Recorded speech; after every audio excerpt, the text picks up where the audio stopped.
सभी दर्शकों को जय भीम और एक बार फिर से आपका स्वागत है मूल्यांकन चैनल में। दर्शकों, अंबेडकर जयंती है और आज की जो हमारी स्ट्रीम है डॉक्टर अंबेडकर को समर्पित है। उनके जीवन के महत्वपूर्ण संघर्षों को आज हम याद करने वाले। तो स्ट्रीम शुरू करने से पहले आप सभी को अंबेडकर जयंती की बहुत बहुत शुभकामनाएं। अंबेडकराइट होने के नाते ये हम लोगों का आज सबसे बड़ा पर्व है। और डॉक्टर अंबेडकर को इस दिन हम याद करते हुए उनके जीवन के महत्वपूर्ण संघर्षों से हम लोगों को परिचित करवाएंगे और बताएंगे कैसे डॉक्टर अंबेडकर बनने तक की जो गाथा है वो किन किन मोड़ों से होकर गुजरी हुई है। चलिए, तो देखिए, हर साल डॉक्टर अंबेडकर के ऊपर बहुत सारे शोधार्थी शोध करते हैं और उनके जीवन के लगभग शायद ही कोई ऐसा पहलू होगा जिस पर लिखा नहीं गया, बातें नहीं की गई, आलोचना, समीक्षा, प्रशंसा सब कुछ हुई। डॉक्टर अंबेडकर एक ऐसा व्यक्तित्व है जिनकी आलोचना, समीक्षा, प्रशंसा हर स्तर पे किताबें लिखी जाती हैं और उनके सूट से लेके पेन तक और पेन से लेके उनके जीवन के व्यक्तिगत अनुभवों तक सब पर लोगों ने शोध करके व्यापक साहित्य यहाँ पे हमें उपलब्ध कराया है। तो आज हम डॉक्टर अंबेडकर के जीवन के उन्हीं कुछ महत्वपूर्ण संघर्षों में से एक संघर्ष को यहाँ पे याद करने वाले हैं और हमने इसका नाम दिया है कि डॉक्टर अंबेडकर की शिक्षा के लिए उनके पिता के संघर्ष के रूप में। तो ये थोड़ा सा जो मुद्दा है थोड़ा सा अलग है। मामला तो डॉक्टर अंबेडकर का ही है, लेकिन उनकी जो आरंभिक शिक्षा है, डॉक्टर साहब की आरंभिक शिक्षा है, उसके लिए जो उनके पिता ने और उनके पिता के साथ उनके समुदाय ने जो संघर्ष किया उसे हम आपके सामने लाएंगे और एक लेखक हैं, उनकी किताब से कुछ अंशों को आपके सामने लेकर आएंगे ताकि डॉक्टर अंबेडकर पर आपको ज्यादातर जानकारियां हमारे दर्शकों को प्राप्त हैं, पर कुछ नया जो आपको पता होना चाहिए वो यहाँ पर हम आपके सामने रखने की कोशिश करें। ठीक है, तो जुड़े रहिएगा आज के इस महत्वपूर्ण पर्व पर, साथ दीजिएगा, बने रहिएगा और डॉक्टर अंबेडकर के बचपन के उस संघर्ष को जो उनके पिता ने किया उनकी शिक्षा के लिए, उसे थोड़े हम एक अलग आयाम में या अलग दृष्टिकोण में यहाँ पर देखने की कोशिश करेंगे। तो चलिए, मैं आपको प्रेजेंटेशन की तरफ लेके चलता हूँ और उसके माध्यम से समझते हैं कि डॉक्टर अंबेडकर की आरंभिक शिक्षा के संदर्भ में आपने काफी कुछ सुना, पढ़ा, लिखा, पर यहाँ कुछ और भी है। There is something more. ठीक, और वो उनके पिता के हवाले से है।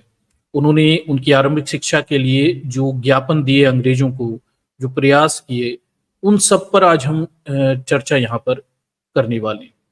तो चलिए हमारे प्रेजेंटेशन की तरफ आगे बढ़ते हैं और हम उन लेखक के नाम भी आपको बताएंगे जो थोड़े से क्रिटिक भी हैं, थोड़े से आलोचक भी हैं। तो ऐसे लोगों के जो आलोचक भी हों उनके वक्तव्यों को पढ़ने में थोड़ा ज्यादा मजा आता है, क्योंकि प्रशंसक लेखक तो बहुत सारे हैं, आपने प्रशंसा करने वाले लोगों को तो बहुत सुना होगा, लेकिन आलोचकों के मुंह से प्रशंसा सुनी सुनी जाए उसका एक अलग ही आनंद रहता है। इसलिए हमेशा मैं डाइवर्सिफाई मटेरियल को करने की कोशिश करता हूं कि आपके सामने उन सब लेखकों को भी लाया जाए जो तो कहीं ना कहीं थोड़े बहुत आलोचक भी रहते हैं, क्योंकि सिर्फ प्रशंसा प्रशंसा सुनकर आप कहीं जाने वाले नहीं होते। लेकिन ये आलोचक भी डॉक्टर अंबेडकर के प्रशंसक ही हैं। ठीक है, ऐसे भी ध्यान रखिएगा। एक निर्विवाद व्यक्तित्व के रूप में डॉक्टर अंबेडकर हैं और उनकी आलोचना, समीक्षा, प्रशंसा सभी होती है। कुछ आलोचक टाइप के लेखक भी हैं, पर अगर आप उन्हें सही आए मायनों में देखेंगे तो उनकी आलोचनाएं भी प्रशंसाओं के दायरे में ही आया करती हैं। तो चलिए मैं प्रेजेंटेशन की तरफ आपको लेके चलता हूं और डॉक्टर अंबेडकर के जीवन के इस और एक और क्या बोलते हैं सुनहरे पृष्ठ को आज हम अंबेडकर जयंती पर चर्चाओं में यहाँ पर लेकर आते हैं। चलिए।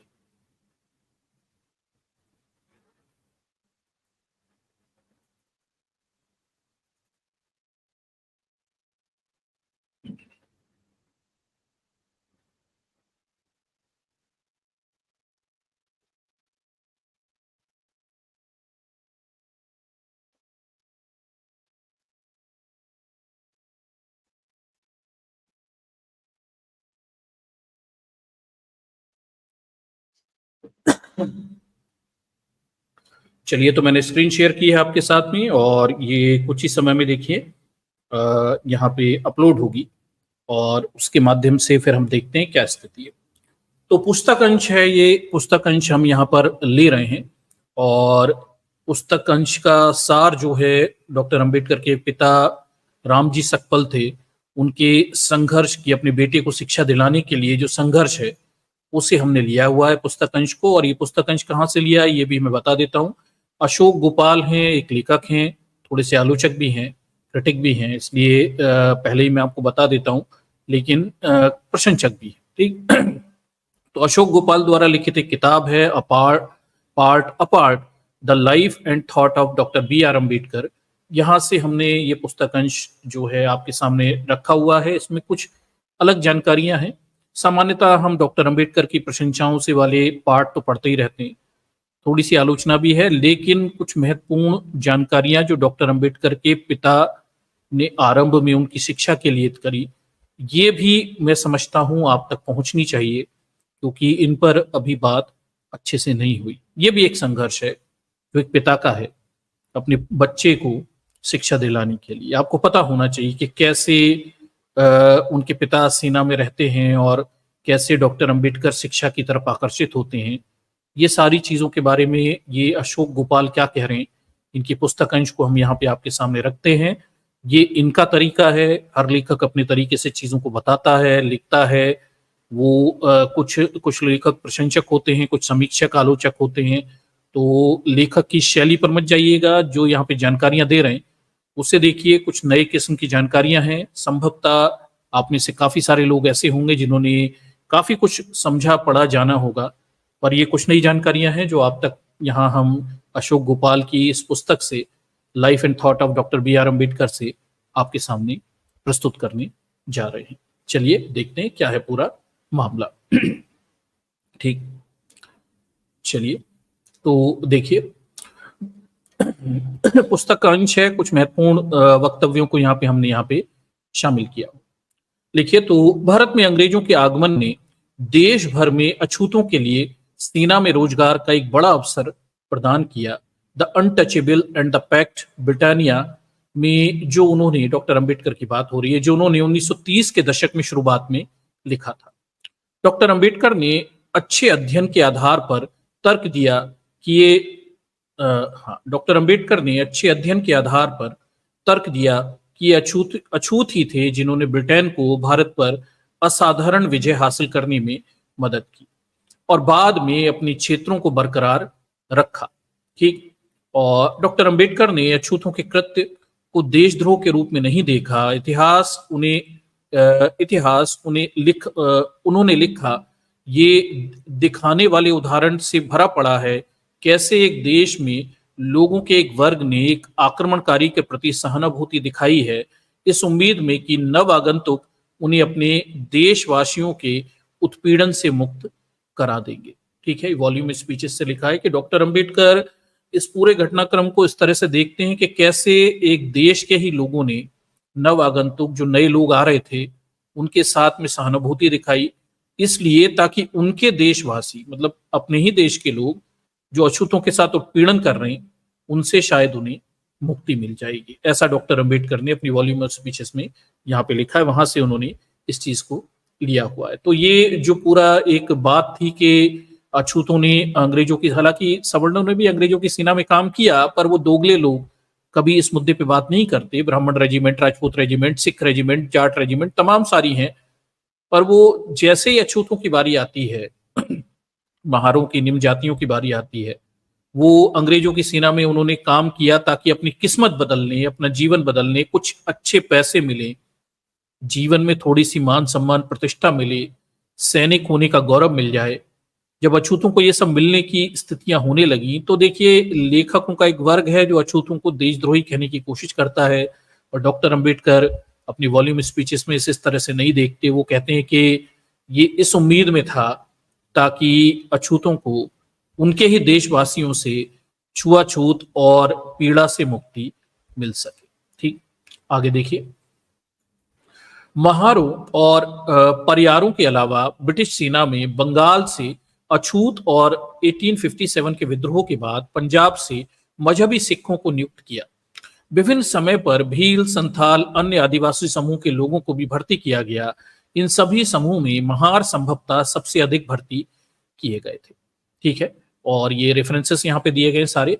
1818 में ब्राह्मण पेशवाओं की एक बड़ी सेना के खिलाफ लड़ाई जीती, जिसने पुणे में पेशवा शासन के अंत की शुरुआत की। महार ऐतिहासिक स्मृति का एक महत्वपूर्ण हिस्सा है। पुणे के पास भीमा कोरेगांव में देखिए के पास भीमा कोरेगांव में युद्ध के मैदान में बनाए गए एक स्मारक स्तंभ में 22 महार सैनिकों की सूची यहाँ पर दी हुई है, जिनके प्रत्यय नाक द्वारा पहचाने जा सकते हैं। ठीक है, ये उनके नाम के पीछे लिखा हुआ है, उससे पहचाने जाते हैं, जिन्होंने अपनी जान गंवाई। ये महार के वार्षिक उत्सव का स्थल है, जैसा कि उनके पूर्वजों के बारे में माना जाता था। पेशवा शासन के तहत गंभीर अपमान उन्हें सहना पड़ा था। ये सारी भूमिका बना रहे हैं अपनी मूल मुद्दे तक पहुंचने के लिए। आगे देखिए, दुर्लभ कृषि योग भूमि। आगे देखिए, दुर्लभ कृषि योग भूमि और रोजगार के अवसरों के साथ कोंकण का एरिया आप जानते हैं, भारत में ये पूरा कोंकण कोस्ट है। ये पूरा क्या बोलते हैं, गुजरात के नीचे से आप जाएंगे तो पूरा जो हमारा प्रायद्वीपीय भारत है उसका ऊपरी हिस्सा जो है, जो कि वेस्टर्न घाट का जो हिस्सा है वो ऊपरी, वो नीचे आपको कोंकण कोस्ट तक पूरा दिखाई देगा। ठीक, कोंकण बॉम्बे सेना के लिए एक महत्वपूर्ण भर्ती मैदान था, जो बॉम्बे प्रांत की स्थायी सेना थी, जो पाकिस्तान में वर्तमान सिंध से लेकर उत्तर पश्चिमी कर्नाटक तक फैली एक विशाल प्रशासनिक इकाई थी। 1877 तक इसकी लगभग आधी पैदल सेना, लगभग 20,000 पुरुषों को कोंकण से भर्ती की गई। महार जिन्हें सैन्य अभिलेखों में परवारी के रूप में जाना जाता है। कहा जाता है कि वे परवारी से उत्पन्न हुए थे। मड़ई के बाद फर्श पर बचा हुआ मक्का, जिस पर पारंपरिक रूप से महार दावा करते थे। ठीक है, ये महार शब्द की उत्पत्ति वगैरह के बारे में बता रहे हैं। लगभग छठे रंगरूट में शामिल थे। ठीक है, उनमें से अधिकांश रत्नागिरी से थे, दक्षिण कोंकण का जिला। ये भाषम का रेफरेंस यहाँ पे दिया हुआ है। ठीक, आगे देखिए, जिले के 1880 के गजेटियर में बताया कि पेंशन भोगियों सहित जिले में बॉम्बे आर्मी की सूची में 2180 महार थे। ठीक है, उनमें से लगभग 6% सेवानिवृत्त थे या हवलदार, मजुमदार, सूबेदार के पद पर आधिकारिक रूप से कार्यरत थे। ठीक है, जो ब्रिटिश पैदल सेना में सार्जेंट, लेफ्टिनेंट, कैप्टन के समान थे। दर्शकों, ये जो पूरा भूमिका है, अभी हम इसका संदर्भ भी देखेंगे। यहां से आपको पता भी चलेगा कि डॉक्टर अंबेडकर के फादर सेना में लेखक गोपाल के हिसाब से शार्प शूटर थे। डॉक्टर अंबेडकर के फादर शार्प शूटर के पद पे थे।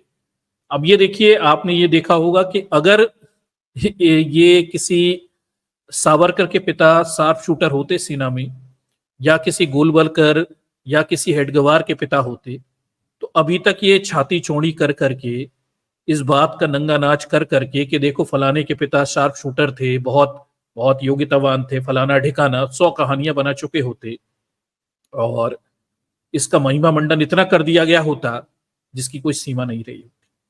पर डॉक्टर अंबेडकर ने अपने जीवन में कभी अपने पिता की सेना में शार्प शूटर के पद पर होने को लेके ना तो कोई बड़ा गौरव लिया, ना उन्होंने इस बात को कभी महत्व दिया। लेखक ही इस बात को बताते हैं, डॉक्टर साहब तो कभी इस बात को महत्व देते भी नहीं और वो इसे किसी गौरव के रूप में दिखाते भी नहीं, पर अपने आप में वो अच्छी स्थिति में थे। उनके फादर ने एक महत्वपूर्ण काम किया, भले ही पैसे कुछ भी मिलते हो, लेकिन सेना में वो एक शार्प शूटर जैसे पद पर अच्छा काम किया करते थे। ठीक, और ये अंतर है कि इतिहास डॉक्टर अंबेडकर के पिता को महान बताने के लिए कोई प्रयास नहीं करता, न इतिहासकार करते, जबकि वो इतना महत्वपूर्ण काम कर रहे थे। जबकि अगर किसी सवर्ण ब्राह्मणवादी नेता या इनके नायक का कोई व्यक्ति इस तरह का कोई शार्प शूटर या बड़ा महत्वपूर्ण या योद्धा किस्म का व्यक्ति होता, तो आप कल्पना करिए वो अब तक इसका नंगा नाच मचा देते। जगह जगह वो अपनी उनकी मूर्तियां भी लगवा देते अपने गोलवर्कर और फलाना ढिकाना, कुछ भी उनके पिता अगर ऐसा कर पाते तो ये अभी तक ये कर देते। लेकिन डॉक्टर अंबेडकर का भी आप देखिए इन चीजों को गौरव के रूप में स्थापित करते नहीं देखते, मुद्दों के बात करने वाले व्यक्ति हैं। और प्रतीकात्मक चीजों से गौरव लेना ये डॉक्टर साहब के जीवन का हिस्सा दिखाई नहीं देता है। ठीक, ये उनकी महानता का एक और पक्ष है। ठीक है, एक ऐसी महानता जिसपे कोई भी व्यक्ति गौरव कर सकता था।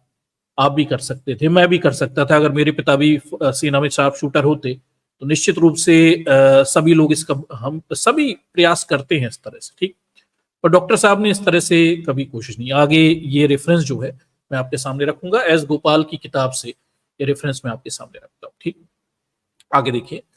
आरोही क्रम में पैदल सेना में भारतीय रंगरूटों के रैंक इस प्रकार थे: सिपाही, लॉन्स नायक, नायक, हवलदार, हवलदार मेजर, जमादार, सूबेदार, सूबेदार मेजर। पैदल सेना में ब्रिटिश और अन्य यूरोपीय रंगरूटों के लिए रैंक आरोही क्रम में निजी, lance, corporal, corporal, sergeant, sergeant, आगे देखिए, मेजर, लेफ्टिनेंट, कैप्टन और मेजर थे। ठीक है, ब्रिटिश सेना में सभी भारतीय जिनमें पैदल सेना में वॉइसरॉय, कमीशन अधिकारी शामिल थे, अर्थात जमादार, सूबेदार, सूबेदार मेजर सबसे निचले रैंक वाले ब्रिटिश अधिकारियों के अधीन होते थे। ठीक है, गजेटियर में दिए गए जनसंख्या आंकड़ों से हम अनुमान लगा सकते हैं कि सैन्य पृष्ठभूमि वाले महार परिवार जिले के कुल महार परिवारों का लगभग छठा हिस्सा हुआ करते। तो जिस क्षेत्र की बात की जा रही है, जिस जिले की बात की जा रही है, सतारा के आसपास की, तो वहां के महारों का लगभग छठा हिस्सा सेना में था, सैन्य परिवार से संबंधित था। उनके अंग्रेजों के आने से उन्हें इतने लाभ होते हुए दिखाई देते हैं कि लगभग छठा हिस्सा सेना में जाकर कुछ तो अच्छा जीवन जी पा रहा था। आगे देखिए, रामजी सकपल देखिए रत्नागिरी जिले के अंबावाड़े गांव के रहने वाले थे। खरमोड़ और कीर दोनों ने गलत तरीके से गांव का नाम अंबावाड़े कर रखा। अंबावाड़े मनगांव तालुका में है, जो कि तालुक मुख्यालय से लगभग 60 किलोमीटर। ऐसा दावा एस गोपाल करते हैं। ये दावे को लेके, सत्यता को लेके थोड़े से विवादास्पद स्थितियां, अलग अलग लोगों के विचार हो सकते हैं, इसलिए मैं इस पर कोई पुष्टि या स्पष्टीकरण नहीं करता हूं। ठीक है, देखिए, गांव में एक अंबेडकर स्मारक हॉल और एक अशोक स्तंभ का निर्माण किया गया है। उन्होंने 1866 के आसपास बॉम्बे आर्मी की 106 देखिए सेपर्स एंड माइनस रेजिमेंट में भर्ती किया गया था। ठीक है, जब वे लगभग 18 वर्ष के थे। तो ये डॉक्टर अंबेडकर के फादर के बारे में थोड़ा सा रेफरेंस यहाँ पे दे रहे हैं कि वो 18 वर्ष की उम्र के थे। वो बॉम्बे आर्मी की जो 1866 के पास देखिए 1866 के आसपास बॉम्बे आर्मी की 106 भी जो सेपर्स एंड माइनस रेजिमेंट है, उसमें इन्हें भर्ती किया गया था। 18 वर्ष की उम्र में ये भर्ती हो गए थे।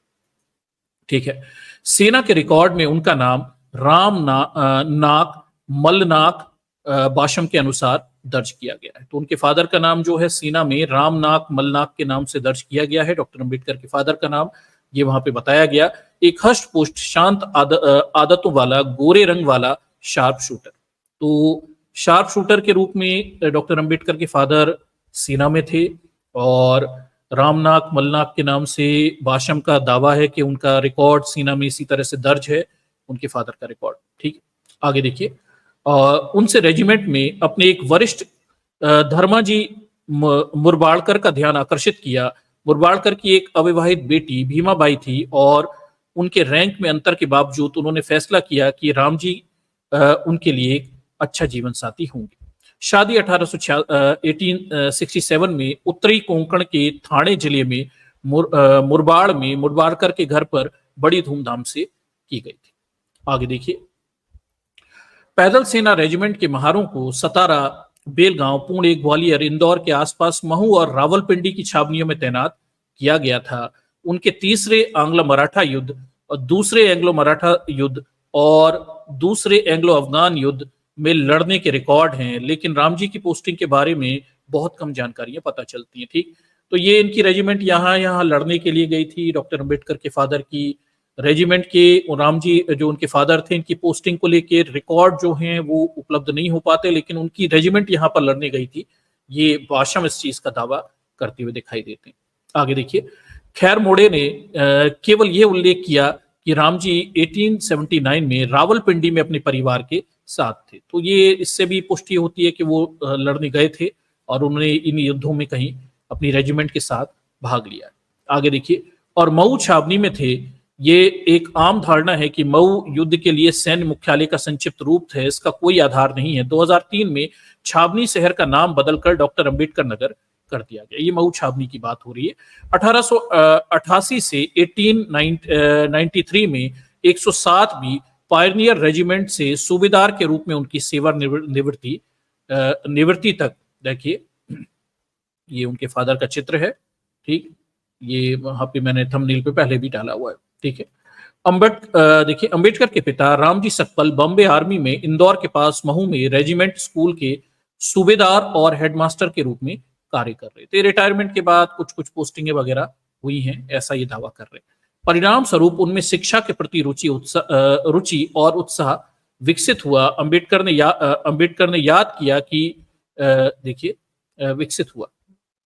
आगे देखिए, ये जो इन्होंने पिक्चर लिया है उसकी डिटेल यहाँ पे दी हुई है। आगे देखिए, अन्य भारतीय सैनिकों की तरह सेना में महारों की यूरोपीय लोगों की तुलना में कम वेतन और खराब आवास मिलता था। उन्हें छोटे मोटे काम करने के लिए भी कहा जाता था। वे कमांडिंग ऑफिसर के पद तक नहीं पहुंच पाते थे, ऐसा बाशम दावा कर रहे हैं। 1881 में एक सिपाही जो पैदल सेना में सबसे निचले रैंक पर भर्ती था, उस 7 रुपए प्रति माह का वेतन मिलता था। एक सूबेदार जिसने लगभग 20 वर्ष की सेवा के बाद ही वह पद प्राप्त किया हो, को प्रति माह 100 रुपए का वेतन 100 रुपए मिलते थे। इसकी तुलना में मुंबई के सूती मिल, जिनमें कोंकण से भी बड़ी संख्या में मजदूर आते थे, प्रति माह 5 से 50 रुपए तक वेतन देती थी। सबसे निचले स्तर तक सेना में वेतन मिलों में वेतन के समान था। हालांकि देखिए, समान था, ये बाशम दावा करते। हालांकि सेना के जवानों को मुफ्त आवास, चिकित्सा देखभाल, रियायती कपड़े, भोजन, सेवानिवृत्ति के बाद पेंशन के रूप में लाभ मिला करते थे, ठीक है। बॉम्बे सेना ने अछूतों को भी एक स्वतंत्र विशेष अधिकार प्राप्त था। सेना अपने रंग रूटों में जाति की तुलना में रैंक को अधिक महत्व देती थी, मेसन का ये दावा है, ठीक। तो डॉक्टर अंबेडकर के फादर को सेना में जाकर फाइनेंशियली तो उतने फायदे नहीं थे, लेकिन बाकी जो सुविधाएं मिलती थी एक सेना में होने के कारण, जिसकी वजह से डॉक्टर अंबेडकर को आगे शिक्षा में फायदा मिलेगा, वो जरूर प्राप्त होते हैं। और सेना में जो रैंक होती है उसमें जरूर उन्हें फायदे वगैरह मिल जाते हैं, क्योंकि वो जाति वाला उतना मामला था नहीं। योग्यता के आधार पे मेसन दावा करता है कि लोग वहां पे रह रहे थे। मार्च 1927 में कोंकण के केंद्रीय शहर महाड़ में महारों की एक ऐतिहासिक सभा में इस बारे में बोलते हुए डॉक्टर अंबेडकर ने कहा,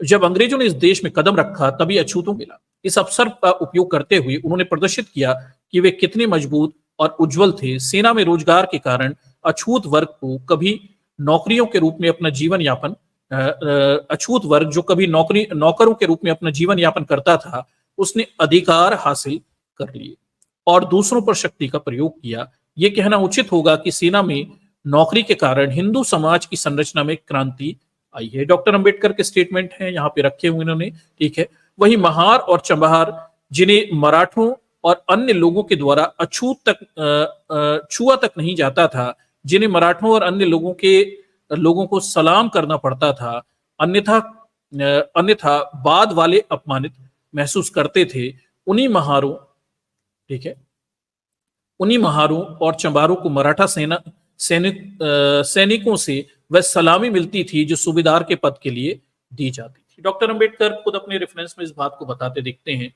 कि सेना में जाने के बाद मराठों से विशेषकर सेना में पहुंच जाते थे, सूबेदार बन जाते थे, तो नए रंग रूपों से वो भले ही मराठे हों, कम से कम उन्हें सलामी मिल जाती थी। अन्यथा तो इससे पहले तक जातिवादी व्यवस्था में महारों चमारों को मराठे हमेशा अपमानित ही किया करते थे। आगे देखिए, यदि इन सूबेदारों ने उन पर हमला किया तो अन्य सैनिकों को उनकी ओर देखने की हिम्मत नहीं हुई। अछूतों को पहले कभी देश के किसी भी प्रांत में इतने अधिकार प्राप्त नहीं हुए थे। वॉल्यूम में स्पीचेस से ये लिया हुआ है। तो ये डॉक्टर अंबेडकर के खुद के रेफरेंसेस हैं, जहां पर वो शोध करके सारी बातें बताते रहते हैं कि भाई ये इस चीज को समझिए कि सेना में जाने से जो संरचना बदली, विशेषकर महाराष्ट्र के क्षेत्रों, और अछूतों के जीवन में परिवर्तन आया, उसको यहाँ पे वॉल्यूम ऑफ स्पीचेस में डॉक्टर अंबेडकर चिन्हित कर रहे हैं। गोपाल ने वहां से ये लिया हुआ है। आगे देखिए, महार और चमार सैनिकों को एक महत्वपूर्ण लाभ प्राप्त हुए। बॉम्बे आर्मी के अन्य भारतीय सैनिकों की तरह उन्हें बुनियादी आधुनिक शिक्षा प्राप्त हुई। ये देख लीजिए दर्शकों, इस चीज को थोड़ा पॉइंट आउट करिए कि महार और चमार सैनिकों को एक महत्वपूर्ण लाभ प्राप्त हुआ। बॉम्बे आर्मी के अन्य भारतीय सैनिकों की तरह उन्हें बुनियादी आधुनिक शिक्षा प्राप्त हुई।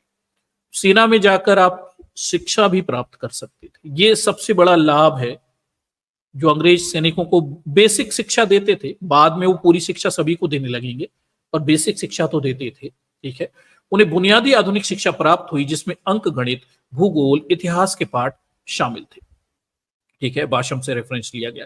सभी रेजिमेंट में स्कूल और कुछ जैसे सेपियर्स और माइंसर्स में अंग्रेजी माध्यम के स्कूल थे। देख लीजिए, तो डॉक्टर अंबेडकर के फादर थे वहां उस वाली, उसमें अंग्रेजी माध्यम का भी रेजिमेंट में स्कूल हुआ करता, स्कूल थे। कम से कम 1866 तक सेना में स्कूली शिक्षा अनिवार्य नहीं थी। अभी तक सभी के लिए, बच्चों के लिए 1866 तक स्कूली शिक्षा अनिवार्य नहीं थी, लेकिन जो सैनिक वगैरह होते थे उनकी शिक्षा की मोटी मोटी व्यवस्थाएं यहाँ पे होती थी। लेकिन रेजिमेंट में ये मामूली कीमत पर आसानी से उपलब्ध हो जाती थी। इसे समझिए कि 1866 तक भी देखिए मोटे मोटे तौर पर जो है जमीनी स्तर पर सभी जगह स्कूली शिक्षा सही से चालू नहीं हो पाई थी। हालांकि 1833 से ही मैकाले ने मैकाले मिनट बनाकर अंग्रेज शिक्षा देने की बात कह रहे थे, लेकिन जमीनों पे वो उतने अच्छे से नहीं चल रही थी। लेकिन अगर आप रेजिमेंट में पहुंच गए, अगर आप अछूत हैं, तो आपके बच्चों के लिए मुफ्त सरकारी सुविधाओं पर रेजिमेंट के स्कूलों में शिक्षा की व्यवस्था एटलीस्ट हो सकती है। शिक्षा तक पहुंच के लिए रेजिमेंट में पहुंचना आवश्यक है। ठीक है, सेना में स्कूली शिक्षा अनिवार्य नहीं थी, लेकिन रेजिमेंट में वह मामूली कीमत पर आसानी से उपलब्ध थी। किसी को भी जाति के आधार पर प्रवेश से वंचित नहीं किया गया, और महिला सहित परिवार के सदस्यों को प्रवेश, ठीक है, और सदस्यों को प्रवेश मिल सकता था। दर्शकों, ये सेना की बात हो रही, सेना के रेजिमेंट की बात हो रही, लेकिन यहां पर भी भेदभाव होता था। शिक्षक ब्राह्मण हुआ करते थे, और निम्न जाति के बच्चों को बाहर बिठाने के लिए संघर्ष यहाँ पे कैसे करना पड़ा, उस पर अभी हम बात आगे कर रहे हैं। ठीक है, 19वीं सदी के मध्य तक मूल निवासियों के लिए रेजिमेंटल स्कूल अनौपचारिक रूप से चलाए जाते थे, और शिक्षा आमतौर पर नागरिक ब्राह्मण, शिक्षा का आमतौर पर नागरिक ब्राह्मण होते थे। 1850 के दशक के उत्तरार्ध में स्कूलों के यूरोपीय रेजिमेंट के स्कूलों की तर्ज पर चलाया जाने लगा, जिसमें गैर कमीशन रैंक के लोगों को स्कूल मास्टर के रूप में सूचीबद्ध किया गया। ठीक है, ये यहाँ पे ये बताया गया। आगे देखिए, पुणे के एक सैन्य स्कूल में प्रशिक्षण के लिए प्रत्येक रेजिमेंट के कुछ लोगों का चयन करके देसी स्कूल मास्टर का एक वर्ग बनाया गया था। चयनित व्यक्तियों में से एक रामजी सकपल थे, और वह महू में स्कूल के प्रधान अध्यापक भाषण के अनुसार बने। इस अनुभव के परिणाम स्वरूप डॉक्टर अंबेडकर ने याद किया कि रामजी में शिक्षा के प्रति रुचि और उत्साह विकसित हुआ। ठीक है, इसे थोड़ा सा ध्यान रखिए। देखिए, इस उत्साह ने रामजी के बच्चों पर अलग अलग स्तर पर प्रभाव डाला। कुल मिलाकर 14 थे, इनमें से देखिए, जिनमें से 7 की कम उम्र में ही मृत्यु हो गई थी। जन्म के क्रम में अन्य बलराम, गंगाबाई, रमाबाई, आनंदराव, मंजुला, तुलसा और भीमा, ठीक है, भीमा थे। अंबेडकर के अनुसार सभी बच्चों को पढ़ना लिखना सिखाया गया। ठीक है, लेकिन 4 लड़कियों की शादी कम उम्र में ही कर दी गई थी, और शायद उन्होंने स्कूली शिक्षा भी पूरी नहीं की थी। ये अपनी बहनों की बात कर रहे हैं। बेटों में से बलराम हाई स्कूल नहीं गए, और आनंद राव ने काम करना शुरू करने और परिवार का समर्थन करने के लिए हाई स्कूल की पढ़ाई छोड़ दी थी। तो दर्शकों, घर परिवार के हालत खराब थे, ये तो सब आपको पता है, पूरी कहानी आप मोटा मोटा जानते हैं। मैं थोड़ा सा रेफरेंस इन्होंने यहाँ पे लिया हुआ है कि हालात खराब थे। केवल डॉक्टर अंबेडकर जो सबसे छोटे थे घर में, उन्हें शिक्षा अच्छे तरीके से मिलने की व्यवस्था परिवार कर पाया। बाकी कुछ भाइयों ने हाई स्कूल के बाद पढ़ाई छोड़ दी, और बाकी बहनें वगैरह पढ़ नहीं पाई। पैसे की तंगी रहती थी, आप भी जानते हैं, बहुत बढ़िया तनख्वाह वगैरह तो नहीं थी। ठीक, और बस इतना था, शिक्षा मिल सकती थी, लेकिन सुविधाएं और बाकी चीजों की भी समस्या परिवार में बनी रहती। ठीक है, केवल अंतिम जन्म में भीमराव को देखिए, निर्बाध स्कूली शिक्षा के बाद उच्च शिक्षा प्राप्त हुई। तो परिवार इतनी व्यवस्था कर पाया कि डॉक्टर अंबेडकर को, जो सबसे छोटे थे, उन्हें वो शिक्षा विक्षा बेहतर तरीके से दे पाए। लेकिन उसके लिए भी अभी संघर्ष है, वो भी देखिए किस तरह का संघर्ष है। आगे देखिए, 1892 में विभिन्न कारकों से संयोजन के कारण सेना में महार रोजगार समाप्त हो गया। ठीक है, ये कहानी मैंने बताई हुई है कि कैसे 1857 के विद्रोह के बाद धीरे धीरे अंग्रेज अछूतों को सेना में लेना बंद कर देते हैं और 1892 तक पूरी तरह से जो अछूत हैं, महार जो हैं, उनका रोजगार समाप्त कर दिया जाता है, रिटायरमेंट वगैरह दे दिए जाते हैं। मनुष्य की जन्मजात विशेषताओं की व्याख्या करने वाली नस्लीय सिद्धांत ने 19वीं शताब्दी के उत्तरार्ध में जोर पकड़ लिया और इसका उपयोग विभिन्न उद्देश्यों के लिए किया गया, जिसमें यूरोपीय साम्राज्यवाद और अमेरिका में गुलामी के नैतिक औचित्य भी शामिल थे। ठीक, ब्रिटिश भारतीय सेना में अधिकारियों के एक प्रभावशाली वर्ग ने तर्क दिया कि भर्ती कुछ लड़ाकू जातियों जैसे सिख, गोरखा, राजपूत, डोगरा, गढ़वाली, जाट, पश्तून, पंजाबी, मुस्लिम और मराठा तक ही सीमित होनी चाहिए। शायद ये संयोगवश नहीं था, इसमें से अधिकांश जातियां सीमावर्ती क्षेत्रों में रहती थीं और भारत में ब्रिटिश शासन के खिलाफ व्यापक विद्रोह को बढ़ावा देने के लिए अपेक्षाकृत कम संख्या में थे। यह भी संयोग नहीं है कि जिन्हें मार्शल नस्ल के रूप में चिन्हित किया गया था, वे भारतीय जाति व्यवस्था में क्षत्रियों से मेल खाते थे। आगे देखिए, ये सब कहानी मैं बता चुका हूं, रेफरेंसेस हैं, अपन शिक्षा तक पहुंचते हैं। अब 1857 के विद्रोह के बाद ब्रिटिश सरकार की इच्छा से उत्पन्न हुआ था ताकि देसी अभिजात वर्ग को अधिक धार्मिक मान्यताओं में हस्तक्षेप ना करके संतुष्ट किया जा सके। मुख्य कारण जो भी हो, मार्शल रेस के सिद्धांत ने सेना की नई भर्ती नीति तैयार की और पूरे भारत में महार और अन्य सभी अछूतों को बाहर रखा गया। ठीक है, आगे देखिए, 25 वर्ष की सेवा पूरी होने पर महारों को पेंशन और छुट्टी के लिए आवेदन करने के आदेश दिए गए। राम जी को 1893 में पद छोड़ना पड़ा और उन्हें देखिए अंबाबाड़े से लगभग 50 किलोमीटर दूर रत्नागिरी जिले के एक छोटे से शहर दपोली में कुछ महार और चमार पेंशन भोगियों द्वारा स्थापित एक कॉलोनी में बसने का फैसला किया। ठीक है, जहां ईस्ट इंडिया कंपनी की एक सैन्य शिविर स्थित था। तो हमें मोटा मोटा ये पता चला कि डॉक्टर अंबेडकर के जो फादर हैं 25 साल तक सेना में नौकरी करते रहे, 18 वर्ष की उम्र भर्ती हो गए थे शार्प शूटर के रूप में, और उसके बाद उन्होंने लंबी भर्ती सेना में योगदान दिया। कई सारे युद्ध में उनकी रेजिमेंट ने लड़ाई लड़ी। उनके नाम के रिकॉर्ड उपलब्ध नहीं हो पाए, लेकिन उनकी रेजिमेंट लड़ाई लड़ती है, कुछ में तो साफ स्पष्ट भी है। उसके बाद हमें यह पता चला कि बाद में अंग्रेजों ने अपनी भर्ती प्रक्रिया बदल ली और अछूतों को सेना में लेना उन्होंने बंद कर दिया। ठीक है, 1893 में हम ये देखते हैं कि 25 वर्ष तक सेना में रहने के बाद में महारों से कहा गया कि भाई आप पेंशन के लिए आवेदन करिए, सेना में भर्ती खत्म कर दी गई है। पेंशन देते थे अंग्रेज, ठीक है, और छुट्टी, पेंशन, ये सब आवेदन हो गए और अंत में फिर उन्हें छोड़ना पड़ा। 1893 में वो देखिए रत्नागिरी जिले के एक छोटे से शहर दपोली में कुछ महार चमार पेंशन भोगियों ने जो अपनी एक कॉलोनी बना ली थी, वहां पर ये रहने के लिए चले गए। ये गोपाल इस तरह के दावे करते हैं और ये कई रेफरेंसेस उन्होंने यहां से लिए हुए। ठीक, देखिए दापोली में कुछ महार चमार पेंशन भोगियों द्वारा स्थापित एक कॉलोनी में बसने का फैसला किया, जहां ईस्ट इंडिया कंपनी की एक सैन्य शिविर भी उपलब्ध था। आगे देखिए, अंबेडकर का जन्म परिवार के दपोली में स्थानांतरित होने से पहले हुआ था और उनके अनुसार उनके जन्म के बारे में निश्चित रूप से कहा जा सकता है कि उनका जन्म महू में हुआ था। ठीक है, कि जन्म दोपहर के समय हुआ था। डॉक्टर अंबेडकर के जन्म को लेकर भी आप भी जानते हैं, इसको लेकर भी काफी इतिहासकारों में थोड़े अलग अलग वक्तव्य और चर्चाएं हैं, पर उनके स्कूल के रिकॉर्ड से उनकी जन्म की तारीख फाइनली फिर मैच कर ली गई थी, ये भी है। और एस गोपाल इसको लेकर भी एक थोड़ी सी कहानी बताते हैं। कहानी कितनी सच्ची है इस पर मैं कोई प्रतिक्रिया नहीं दूंगा, क्योंकि ये थोड़े आलोचक किस्म के लेखक हैं, लेकिन ये कहानी है और ये यहाँ पर उनके जन्म के साथ थोड़ी सी जुड़ी हुई है। ठीक, तो उनका जन्म महू में हुआ था और जन्म दोपहर को हुआ था कि वह एक बड़े बच्चे थे और नीचे पैदा हुए। देखिए, हाँ, जन्म दोपहर को हुआ था कि वह एक बड़े बच्चे थे और नीचे पैदा हुए थे। मूल नक्षत्र भारतीय ज्योतिष में 19वां चंद्र नक्षत्र जो माता पिता को प्रतिकूल प्रभाव से जुड़ा हुआ था, ये वॉल्यूम स्पीचेस से संबंधित है। कुल मिलाकर कहानी बना दी गई कि उनके पैदा होने प्रतिकूल प्रभाव पड़ेंगे माता पिता पे, ऐसा कुछ उन्होंने चंद्र नक्षत्र की कहानी बनाई हुई थी। आगे देखिए, उस घर का पता लगाने और उसे स्मारक में बदलने का प्रयास जहां डॉक्टर अंबेडकर पैदा हुए थे वो उसकी बात है। 1970 के दशक की शुरुआत में शुरू हुआ, लेकिन 3 दशकों से अधिक समय के बाद भी भारी फलीभूत हुआ।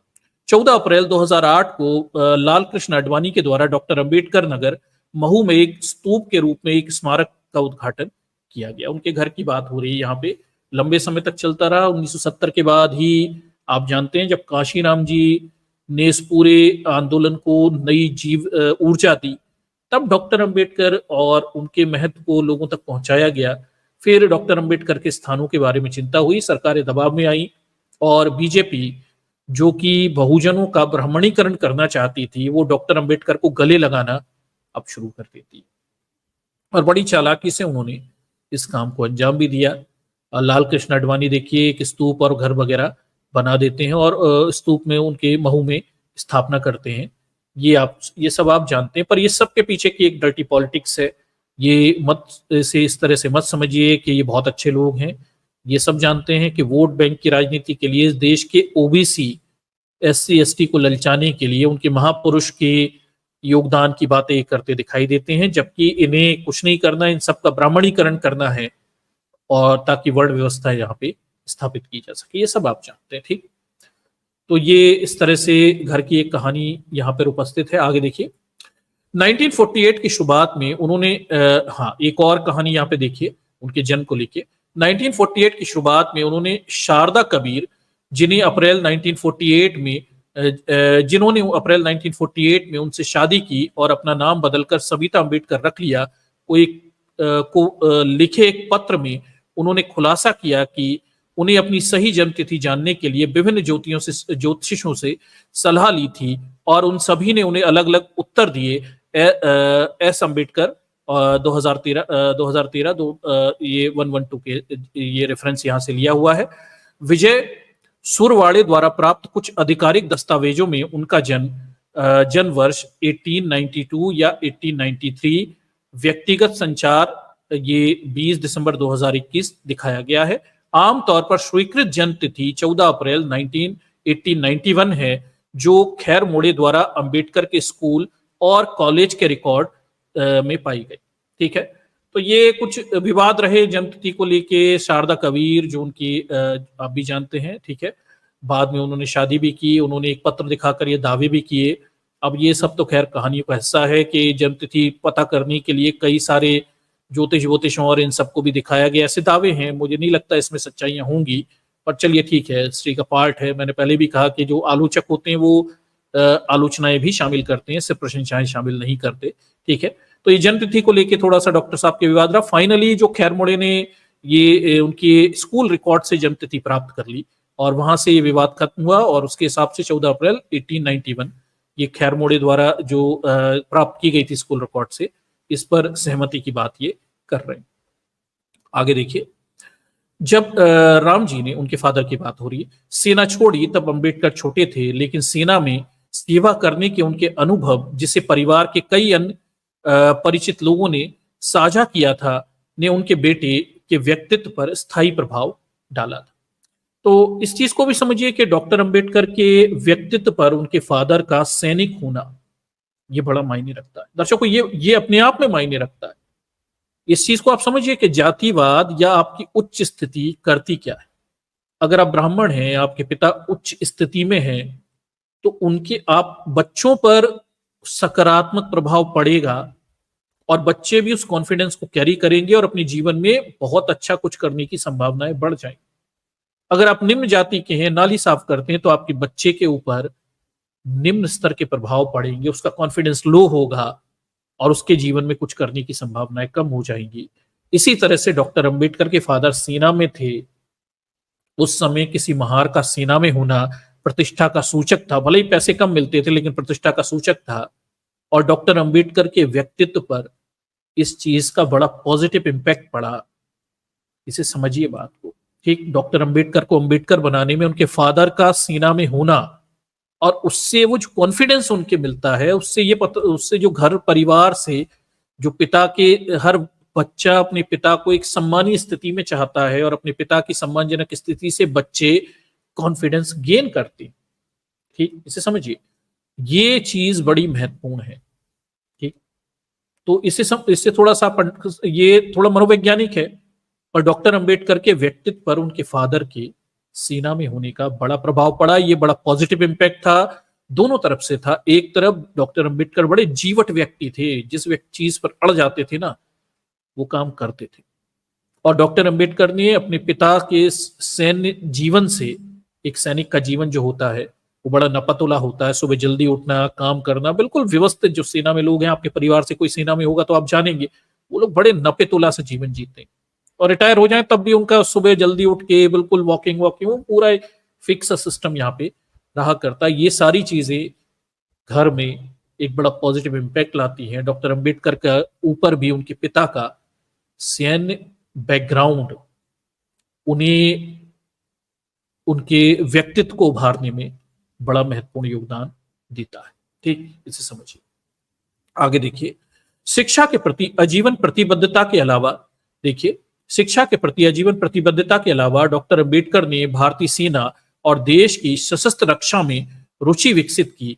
अपने सार्वजनिक जीवन के शुरुआती दौर में उन्होंने बार बार महारों की सैन्य पृष्ठभूमि का उल्लेख किया और उन्हें योद्धा कबीले के रूप में वर्णित किया। तो डॉक्टर अंबेडकर का ऑब्वियसली प्रभाव पड़ेगा। फादर आर्मी में हो, उन्होंने 3-4 युद्ध लड़े हों, वो शार्प शूटर हों, तो आदमी पर उसका प्रभाव पड़ता है।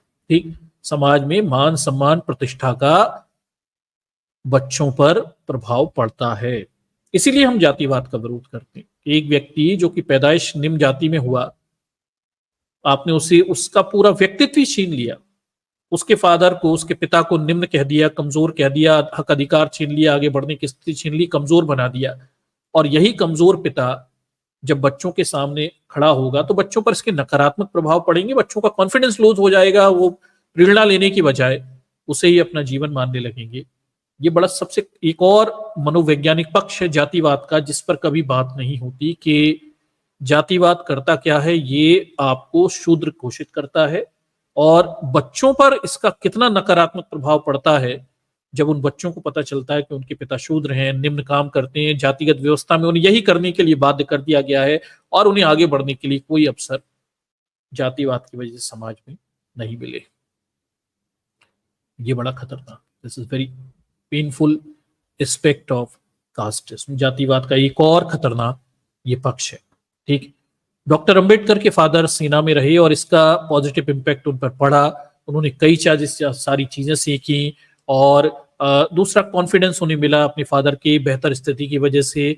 और फिर क्या बोलते हैं, हम ये देखते हैं कि डॉक्टर अंबेडकर के जीवन पर इस चीज का बड़ा गहरा प्रभाव दिखता है। वो कई बार इस चीज का उल्लेख भी करते हैं, महारों को वो योद्धा कबीले के रूप में भी अपने लेखों में कहीं कहीं दर्शाते दिखते हैं, कीर के अनुसार, धनंजय कीर के रेफरेंस के अनुसार। आगे देखिए, 1927 में उन्होंने पुणे के पास भीमा कोरेगांव बने स्मारक का दौरा किया। डॉक्टर अंबेडकर की बात हो रही है, ठीक है।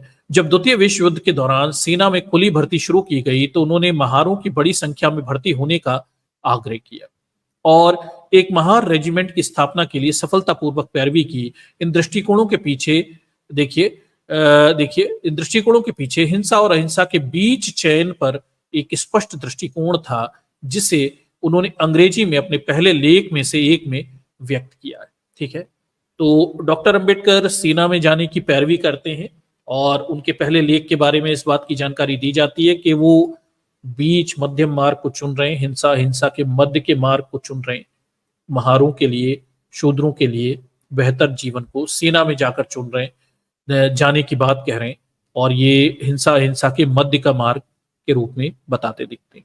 आगे देखिए, उन्होंने नेतृत्व वाले आंदोलन पर उनके नेतृत्व वाले आंदोलनों पर सेना के संपर्क का भी कुछ सीधा प्रभाव पड़ा। महार पेंशन भोगियों ने 1927 में महाड़ में 2 ऐतिहासिक घटनाओं के आयोजन में महत्वपूर्ण भूमिका निभाई, जिसने अंबेडकर को सुर्खियों में ला दिया। कल दर्शकों इस पे न्यूटन जी ने स्ट्रीम भी की हुई थी और इस चीज को उन्होंने बताया भी था। आप लोगों ने भी उस स्ट्रीम को संभवतः देखा होगा कि कैसे क्या बोलते हैं, जो महार पेंशन भोगी थे वो डॉक्टर अंबेडकर के लिए सुरक्षा के लिए सैनिकों का काम भी करते हैं। तो सेना में होने की वजह से उन्हें ये भी लाभ प्राप्त हुए थे कि वो जो महार पेंशन भोगी थे उन्होंने डॉक्टर अंबेडकर की सुरक्षा के लिए बाकायदा दल बनाया। इस पर न्यूटन जी ने कल स्ट्रीम की हुई थी, और उनकी सुरक्षा, उनके आयोजनों को सफल बनाने के लिए ये जो पेंशन भोगी सैनिक थे ये सहायता किया करते थे। और इसलिए क्योंकि डॉक्टर अंबेडकर तब तक महान व्यक्तित्व, क्या बोलते हैं, एक महत्वपूर्ण व्यक्तित्व बन चुके थे। ठीक है, तो सेना के बैकग्राउंड ने काफी मदद की डॉक्टर अंबेडकर को आगे बढ़ने में। आगे देखिए, दूसरे आयोजन से पहले सेवानिवृत्त सैनिकों के लोगों के द्वारा स्वयं सेवक सुरक्षा बल आयोजित किया गया था। वह समूह समता सैनिक दल पे कल न्यूटन जी ने स्ट्रीम भी की थी। समता सैनिक दल, समता के लिए सैनिकों की कोर का एक पूर्ववर्ती था, और एक ऐसी संस्था जिसे जाति हिंदुओं की बाधाओं के बिना अंबेडकर के सामूहिक कार्यक्रमों को सुचारू संचालन को सुनिश्चित करने के लिए सैन्य बल का प्रशिक्षण दिया गया था। तो ये समता दल जो है, इसके बारे में तो कल स्ट्रीम की हुई थी। पहले सुरक्षा बल के नाम से संगठित हुआ था, बाद में समता दल इसका नाम कर दिया गया, ऐसा ये बता रहे हैं। ठीक है, और इस समता दल ने डॉक्टर अंबेडकर के आयोजनों को सफल बनाने और जातिवादी हिंदुओं से बाधाओं को दूर करने पर बहुत काम किया, और डॉक्टर अंबेडकर के सारे आयोजन सफल रहे। इसमें भी सैन्य बैकग्राउंड, जो उनका एक मार्शल बैकग्राउंड था, वो यहाँ पे सपोर्ट करता हुआ दिखाई देता है। आगे देखिए, दपोली में बसे सैनिकों के पेंशन भोगियों के द्वारा की गई कुछ कार्रवाइयों का भी अप्रत्यक्ष रूप से डॉक्टर अंबेडकर पर स्थायी प्रभाव पड़ा हुआ है। तो अब ये यहाँ से कुछ शिक्षा के लिए जो प्रयास किए थे इन पेंशन भोगियों ने, डॉक्टर अंबेडकर के फादर और बाकी के पेंशन भोगी लोग, इन सब ने उनका भी प्रभाव डॉक्टर अंबेडकर पे पड़ा, और ये जो प्रयास किया है इन्हीं की बात हम और रूप से यहाँ कर रहे हैं। आगे देखिए, सेना सेवा में पेंशन भोगियों के दृष्टिकोणों में कई बदलाव लाए। जातिगत हिंदुओं के वर्चस्व वाले गांव से दूर दापोली में एक अलग बस्ती की स्थापना एक ऐसा विषय जिससे डॉक्टर अंबेडकर ने 1940 के दशक में संक्षेप में आगे बढ़ाया था, एक उदाहरण था। महार और चमार पेंशन भोगियों ने एक कॉलोनी में एक साथ रहना चुना, जो दूसरी कॉलोनियों में एक साथ रहने का विकल्प था। तीसरा उदाहरण अधिक स्थायी प्रभाव के साथ दापोली पेंशन भोगियों का आग्रह था कि उनके बच्चों को स्थानीय सरकारी स्कूलों में प्रवेश मिलना चाहिए। ठीक है, तो ये जो पूरी बात है डॉक्टर अंबेडकर बताते 1940 के दशक में बताते हुए दिखाई देते हैं कि दापोली में रहना, महार चमारों ने एक अपनी अलग कॉलोनी बनाई, वहां पे ये रह रहे हैं, और ये पेंशन भोगी लोग अपने बच्चों के लिए स्कूली शिक्षा चाहते हैं, प्रवेश चाहते हैं। इसके लिए उन्होंने प्रयास करने शुरू किए, और चूंकि ये पेंशन भोगी थे, सैनिक थे, अंग्रेजों के संपर्क में थे, अंग्रेजों पर दबाव डालकर अपने लिए कुछ हासिल करने में बेहतर सक्षम थे। आगे देखिए, 1854 में पारित ईस्ट इंडिया कंपनी के निर्देशक मंडल के एक प्रस्ताव के अनुसार सरकार को बड़ी संख्या में लोगों को शिक्षा प्रदान करने के लिए सक्रिय उपाय करने थे। अब अंग्रेज सरकार 1854 के बाद शिक्षा देने पर जोर देने लगी। ठीक है, और एक प्रस्ताव भी पारित हुआ। हालांकि इतने शब्द में नहीं, लेकिन प्रस्ताव में राज्य की जिम्मेदारी के रूप में जन शिक्षा की नीति निर्धारित की। हालांकि नीति का क्रियान्वयन कमजोर था, विशेषकर अछूत बच्चों के संबंध में। 1928 में प्रस्तुत एक विज्ञापन में अंबेडकर द्वारा उद्धृत आधिकारिक रिकॉर्ड के अनुसार 1881 से 1882 में बॉम्बे प्रांत के स्कूलों में निम्न जाति के हिंदू बच्चों की कुल संख्या केवल 2862 थी। ये कुल बच्चों का 1% से भी कम थी। ठीक है, अब अंग्रेजों ने स्कूली शिक्षा शुरू की, उसमें जाति के आधार पर तो चीजें ली जाने वाली नहीं थी, कोई भी जा सकता था। तो भी डॉक्टर अंबेडकर बताते हैं कि बहुत कम मात्रा में 1% ही निम्न जाति के बच्चे थे, बाकी 99% सवर्ण जाति के बच्चे ही शिक्षा ले रहे थे। ये तब था जब अंबेडकर इस तरह बता रहे हैं कि अंग्रेज जाति के आधार पर ही सभी के लिए शिक्षाएं खोल रहे थे। ठीक है, आगे देखिए, वह श्रेणी हाई स्कूल और कॉलेज में कोई भी अछूत छात्र नहीं था। Doctor volume and speeches. Doctor Ambedkar ये भी बताते हैं आगे कि ये तो स्कूली शिक्षा शुरुआत है, हाई स्कूल और कॉलेज में कोई भी अछूत छात्र नहीं था। 1881-82 के बीच के आंकड़े डॉक्टर अंबेडकर बताते हैं कि हाई स्कूल में कोई भी स्कूली छात्र नहीं था। इसे थोड़ा समझिए, ठीक है, इसे थोड़ा समझिए कि इस समय तक भी डॉक्टर अंबेडकर पहले महार छात्र बनेंगे हाई स्कूल तक जाने वाले। ठीक, ये डॉक्टर अंबेडकर के रिकॉर्ड से ही हमें पता चलता है। और जो बेसिक एजुकेशन थी निम्न स्तर की, वहां पर भी मात्र 1% अछूतों के बच्चे थे, बाकी सारे सवर्णों के बच्चे ही वहां पे हुआ करते थे। ठीक, ये शिक्षा के आलम है और इसका उल्लेख डॉक्टर अंबेडकर 1928 में देखिए करते हैं और 1881-82 के आंकड़ों के हिसाब पर ये जानकारियां बताते। ठीक है दर्शकों, अभी 100 साल ही हुए होंगे, ठीक है, और बहुत पीछे की बात नहीं है जब शिक्षा हाई स्कूल तक भी कोई अछूत नहीं पहुंच पाता था। आगे देखिए, अछूत बच्चों को स्कूल में दाखिला दिलाने के कुछ मांगे की गई थी, ठीक है, लेकिन जाति के हिंदुओं के कड़े प्रतिरोध और अछूतों की मांग का समर्थन करने के लिए ब्रिटिश अधिकारी की अनिच्छा के कारण सफल नहीं हो सके। अब अछूत बच्चों को शिक्षा दिलाने के प्रयास किए गए और अंग्रेज उस समय थोड़े कमजोर थे, जातिवादी हिंदुओं के दबाव में थे, वो उस समय अंग्रेजों ने इस चीज पर अधिक ध्यान नहीं दिया। आगे देखिए, फिर भी दपोली में महार और चमार पेंशन भोगियों ने अपने बच्चों को सरकारी अनुदान प्राप्त करने वाले प्राथमिक विद्यालयों में प्रवेश के अधिकार के रूप में मांग की और उन्हें बड़ी दृढ़ता के साथ ऐसा किया। अब अछूतों को शिक्षा देने को लेकर अंग्रेजों पे दबाव बनाया गया, पर अंग्रेजों ने सकारात्मक प्रभाव नहीं दिया। पर फिर भी ये जो महार और चमार दपोली में रहने वाले जो कॉलोनी में लोग थे, पेंशन भोगी थे, ये रिटायर्ड सैनिक थे, इन्होंने ये तर्क रखा कि जो सरकार के अनुदान से चलने वाले प्राथमिक विद्यालय हैं, प्राइमरी स्कूल हैं, एटलीस्ट वहां तो क्या किया जाए, अछूतों को प्रवेश दिया जाए। ये मांग यहाँ पे रखी गई। और आगे देखिए क्या है, जुलाई 1892 में उन्होंने दपोली नगर पालिका को एक पत्र प्रस्तुत किया, सैनिकों ने प्रस्तुत किया, जिसमें 14 बच्चों, 10 महार और 4 चबहार को उनके प्राथमिक विद्यालय में प्रवेश देने की मांग की गई। दर्शकों, 1892 की बात है और महार रेजिमेंट के और बाकी साथ रहने वाले ये लोग, सैनिक लोग, ये कह रहे हैं कि सरकार से अनुदान प्राप्त जितने भी स्कूल हैं, एटलीस्ट वहां तो शिक्षा दे दो बच्चों को। ठीक, और मांग भी क्या रहे हैं, केवल 14 बच्चे, 10 महार और 4 चमार बच्चे, इन्हें प्राइमरी स्कूल में एडमिशन दे दो। ये अभी 1892 की ही बात हो रही है, अभी ज्यादा पीछे नहीं जाना पड़ेगा आपको, 100-150 साल ही पीछे जाने की बात हो रही है। ये तब की बात है, तब के हालात हैं और ये आवेदन दे रहे हैं और ये दे भी इसलिए पा रहे हैं क्योंकि ये सैनिक हैं, अंग्रेजों के संपर्क में है, तो ये ऐसी मांगे कर पा रहे हैं। बाकी लोगों की तो हिम्मत भी नहीं है ये सब बातें कर दे, नहीं तो मार पीट कर क्या करेंगे। आगे देखिए, नगर पालिका ने जवाब दिया कि मांग पूरी नहीं की जा सकती है क्योंकि अन्य छात्रों के माता पिता अपने बच्चों को स्कूल से निकाल देंगे। तो दर्शकों, 1892 में दपोली के सैनिकों ने, महारों ने, बाकी लोगों ने मिलकर कहा कि हमारे 14 बच्चों को ले लो।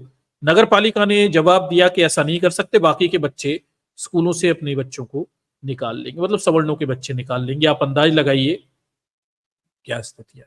ठीक, व्हाट इट इज, क्या हालात है। ये अभी की बात है, मात्र 100 साल 150 साल पीछे जाकर आप इस हालात को महसूस करिए। और ये सब चीजें आप गांव में आज भी देख सकते हैं। मध्याह्न भोजन के दौरान गांव में उच्च जाति निम्न जाति के गरीब बच्चे, वो भी गरीब रहते हैं, वो साथ में बैठकर खाना नहीं खाते। ये न्यूज रोजाना आपको सुनने को मिल जाएगी, हर महीने में 2-4 बार इस तरह की न्यूज़ें देखने को आपको मिलती हैं।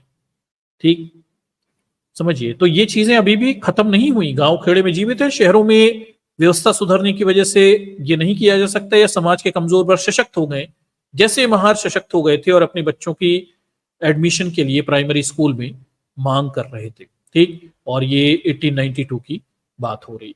आगे देखिए, हालांकि अछूतों के लिए एक अलग कक्षा खोलने के लिए तैयार था यदि पेंशन भोगी 25 छात्रों को एकत्रित करते। इस प्रस्ताव को अस्वीकार करते हुए पेंशन भोगियों ने सितंबर 1892 में एक और पत्र प्रस्तुत किया। अब देखिए, नगर पालिका ने कहा कि एक काम करिए, अलग से कक्षा तैयार करवा देंगे, मतलब अलग से पेंशन भोगियों को, बच्चों को अलग बिठाएंगे, अछूतों को अलग बिठाएंगे, उनके लिए एक अलग से कक्षा तैयार करवा देंगे, यानी एक अलग से कमरा हो जाएगा।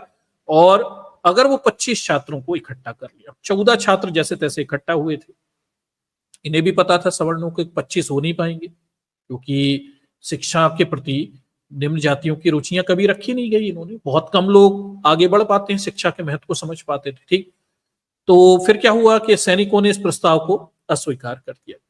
इस प्रस्ताव को अस्वीकार करते हुए पेंशन भोगियों ने 1892 में एक और पत्र प्रस्तुत किया, और उन्होंने इस तरह का उत्तर मिला, उन्हें इसी तरह का उत्तर मिला। एक और बार लिखा भाई, एक बार लिखा, दो बार लिखा, हमारे बच्चों को एडमिशन दो, और कुछ मांग उसमें नहीं दिखती। आगे देखिए, नवंबर 1892 में उन्होंने ब्रिटिश सहायक कलेक्टर से अपील की, जिन्होंने उन्हें आश्वासन दिया कि, देखिए, हाँ, आश्वासन दिया कि उचित व्यवस्था की जाएगी। अब इन पेंशन भोगियों ने, जो डॉक्टर अंबेडकर के जिनमें फादर भी शामिल हैं, अब इन्होंने ब्रिटिश कलेक्टर से कहा कि भाई कुछ किया जाए 1892 में।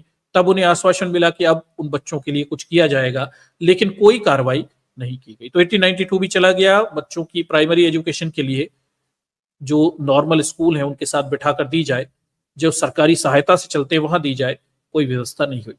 इसके बाद पेंशन भोगियों ने जनवरी 1893 में जिला कलेक्टर से अपील की, और नगर पालिका से जवाब मिला कि यदि वे स्कूल के बरामदे के विस्तार के लिए भुगतान करते हैं जहां बच्चों को बिठाया जा सकता है, तो उनके बच्चों को प्रवेश दिया जाएगा। दर्शकों, इसे देखिए, 1893 में महार रेजिमेंट के सैनिक जिन्होंने सेवाएं की, अंग्रेजों की सहायता से चलने वाले स्कूल थे जहां सवर्ण मास्टर होते थे, सवर्णों के बच्चे पढ़ते थे, बार बार 3-4 बार पत्र लिखते हैं कि प्राइमरी एजुकेशन में हमारे बच्चों को एडमिशन दिया जाए।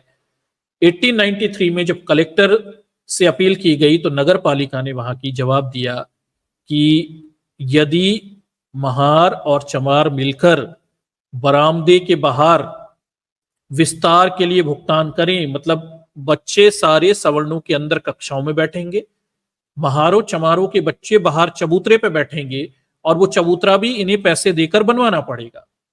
आप समझिए, मतलब मॉकरी ऑफ ह्यूमैनिटी, मानवता का ये कितना बड़ा मजाक है कि जो महार और चमार जिनके बच्चे गरीबी में पल रहे हैं, शिक्षा के लिए उनके पैसा नहीं है, जातिवादी व्यवस्था में उनसे कहा जा रहा है कि आप ही बरामदा बनवाओ, बरामदे के बाहर एक चबूतरा बनवाओ, उस पर बैठकर तुम्हारे बच्चे पढ़ लेंगे, वो पैसा भी आप ही खर्च करो। ठीक, तो हो सकता है कि महार और चमारों के बच्चों को प्राइमरी एजुकेशन स्कूल्स में भर्ती दे दी जाए। आप अंदाज लगाइए, मतलब ये किसी गरीब आदमी, निम्न जाति आदमी से इस तरह के भुगतान की मांग करना, जबकि सवर्णों के बच्चे अंग्रेजों के पैसे से चलने वाले सरकारी स्कूलों में अंदर कक्षाओं में बैठ रहे थे, ये सारे पैसे वाले लोग थे। लेकिन महारों के बच्चों के बैठने की जब बात आती है, चमारों के बच्चों के बैठने की बात आती है, तो उनसे कहा जा रहा है कि भाई स्कूल के बाहर बरामदे में एक चबूतरा बनवाने के लिए पैसे दे दो, आप ही बनवाओ, आप लोग बैठो, ये बात की जा रही। इनह्यूमैनिटी आप देखिए, और उस संघर्ष को देखिए जो डॉक्टर अंबेडकर, उनके पिता और उनके साथ वाले लोग इस समय प्राइमरी एजुकेशन में अपने बच्चों के एडमिशन के लिए कर रहे हैं। This is what the history. इसमें मैं कहता हूं ये है इतिहास, कि शूद्रों को स्कूल के बाहर बरामदे में बैठने के लिए खुद चबूतरे का पैसा भुगतान करने के लिए सवर्ण कह रहे हैं। यह है असली इतिहास, और ये कितना अमानवीय है। जबकि बाकी सब लोग जाति में उच्च होने के कारण अंग्रेजों के पैसे से चलने वाले स्कूल में अंदर कक्षाओं में बैठकर पढ़ रहे हैं। शूद्र अपने लिए खुद करेंगे, खुद चबूतरा बनवाएंगे, खुद फट्टी लेकर आएंगे, खुद बाहर बैठेंगे, तो शिक्षा दी जा सकती है। आप अंदाज लगाइए कि कैसे मिलेगी शिक्षा। आप थोड़ी लॉजिक भी बताइए, कैसे पढ़ सकता है कोई व्यक्ति? स्कूल के कक्षा के बाहर चबूतरे पे दूर बिठा दिया जाए, तो उसे कक्षा में चल रही कोई चीज कैसे पता चले? उसे मास्टर क्या पढ़ा रहा है ये कैसे पता चलेगा? उसे कुछ भी नहीं पता चलेगा, अंत में फेल हो जाएगा, पढ़ाई करना छोड़ देगा। यही होता होगा ज्यादातर शूद्रों के बच्चों के साथ। एक व्यक्ति इनमें से निकल गया, और उसने पूरी दुनिया बदल दी। बस इतना ही हुआ। ठीक, ये सब कठिनाइयों को पार करके एक व्यक्ति आगे बढ़ गया और उसने पूरी दुनिया शूद्रों के लिए व्यवस्था बदल दी। ठीक, आगे देखिए।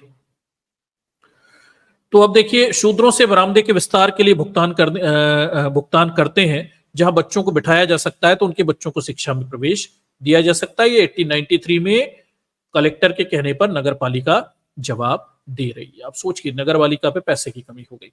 पेंशन कर्मी सहमत हुए, योजना बनी, लेकिन निर्माण नहीं हुआ। आगे देख लीजिए। अब जो पेंशन कर्मी थे, डॉक्टर अंबेडकर के फादर थे, वो सब सहमत हो गए कि चलिए हम चबूतरा बनवा देंगे, अपने पैसे से बनवा देंगे। ठीक, सब इकट्ठा करके अब तो शिक्षा दे दो। पर योजना आगे बढ़ी ही नहीं, क्योंकि सवर्णों की नगर पालिका को वास्तव में शूद्रों को शिक्षा देनी ही नहीं थी। उन्हें केवल अड़ंगे लगाने थे और इस तरह की बात करनी थी, ऐसी शर्तें रखनी थी ताकि शूद्र से पूरी ना कर पाए। आगे देखिए। पेंशन भोगियों ने नवंबर 1893 में फिर से सहायक कलेक्टर को एक पत्र प्रस्तुत किया। जब कोई प्रतिक्रिया नहीं मिली तो फरवरी 1894 में उन्होंने डिवीजन के राजस्व आयुक्त एम.जे. नुगेट को पत्र लिखा। ठीक है, और पत्र लिखकर उनसे ऐसे आदेश जारी करने का आग्रह किया जिन्होंने वह आवश्यक समझे, जिस चीज की हम बहुत इच्छा करते हैं उसे शीघ्रता से हमारी पहुंच में लाने का आदेश दें।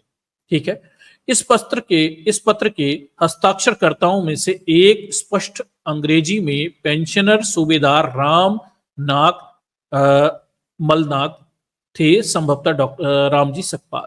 ठीक है, भाषम इसका दावा करते हैं कि जो 1894 का जो लेटर है, इसमें जिन लोगों ने साइन किए हैं, ये इसमें डॉक्टर अंबेडकर के फादर भी हैं। इसका दावा भाषम ने ये इस चीज का दावा किया हुआ है। तो उनके फादर भी थे उन लोगों में से जो 1894 में डिवीजन कलेक्टर को ये जो पत्र लिख रहे हैं और उनसे अपील कर रहे हैं कि हम जो चाहते हैं वो हमारे लोगों को दिया जाए। नुगेट से अपील कर रहे हैं, उसमें उनके फादर भी शामिल थे। इसके बाकायदा रिकॉर्ड है और इसकी जांच वगैरह की जा सकती है। आगे देखिए। एक ब्रिटिश अधिकारी के लिए अनैच्छिक रूप से नुगेट ने पेंशन भोगियों का पक्ष लिया और नगर पालिका के ब्राह्मण अध्यक्ष विष्णु हरि बर्वे का सामना किया। अब दर्शकों देखिए, क्या आप समझिए कि शूद्रों के बच्चों को पढ़ने तक के लिए कितना संघर्ष करना पड़ रहा है। और एक बड़ी ड्रामेटिक सी पूरी आप देखिए क्या हो रहा है कि अब अंग्रेज अधिकारियों पे कईयों से कहा जा रहा है, फिर एक अंग्रेज अधिकारी नुगेट, बड़े वो भी बिगर इच्छा के तैयार हो जाता है इस मामले को डील करने के लिए, और वो ब्राह्मण अध्यक्ष विष्णु हरि बर्वे का सामना करता है। अब देखिए, मतलब आप समझिए लेखक को क्या लिखना पड़ा कि अंग्रेज अधिकारी को भी इस बात के लिए ब्राह्मणों के सामने सामना करने तक की बात लेखक लिख रहे हैं। तो सोचिए कितने मजबूत होंगे उस समय। अंग्रेज भी इस मामले में हाथ डालने से बार बार पीछे हट रहे थे और एक अधिकारी किसी तरह से तैयार हो जाता है। ठीक, आप हिस्ट्री पढ़ रहे हैं, आप डॉक्टर अंबेडकर के जीवन संघर्ष को पढ़ रहे हैं और उनको पढ़ाने के लिए उनके पिता का संघर्ष यहां पे आप पढ़ रहे हैं। आप सोच के देखिए, बार बार कितने साल तो केवल एप्लीकेशनों में ही चले गए, 3 से 4 साल। उन बच्चों की वो 3-4 साल की शिक्षा तो बेकार ही। ठीक, आज लोग अपने बच्चों को एडमिशन के लिए कितने गंभीर हैं और बच्चे पैदा होते ही साथ वो बड़े शहरों में तो व्यवस्था करने लगते हैं कहाँ क्या होगा ताकि उसका साल बर्बाद ना हो। यहाँ एप्लीकेशनों में ही साल बर्बाद हो रहे हैं। सालों की कोई कीमत ही नहीं है, शूद्रों की कोई कीमत ही नहीं है, उनके बच्चों के जीवन के 1 साल 2 साल 3 साल की कोई कीमत नहीं है। ब्राह्मण अध्यक्ष बन के बैठे हैं और वो शूद्रों को कैसे भी आगे नहीं बढ़ने देना चाहते। ये केवल शिक्षा, प्रारंभिक शिक्षा, पहली दूसरी तीसरी चौथी, उसका संघर्ष है जिसके लिए डॉक्टर अंबेडकर के पिता और उनके साथ वाले लोग संघर्ष कर रहे हैं। आगे देखिए।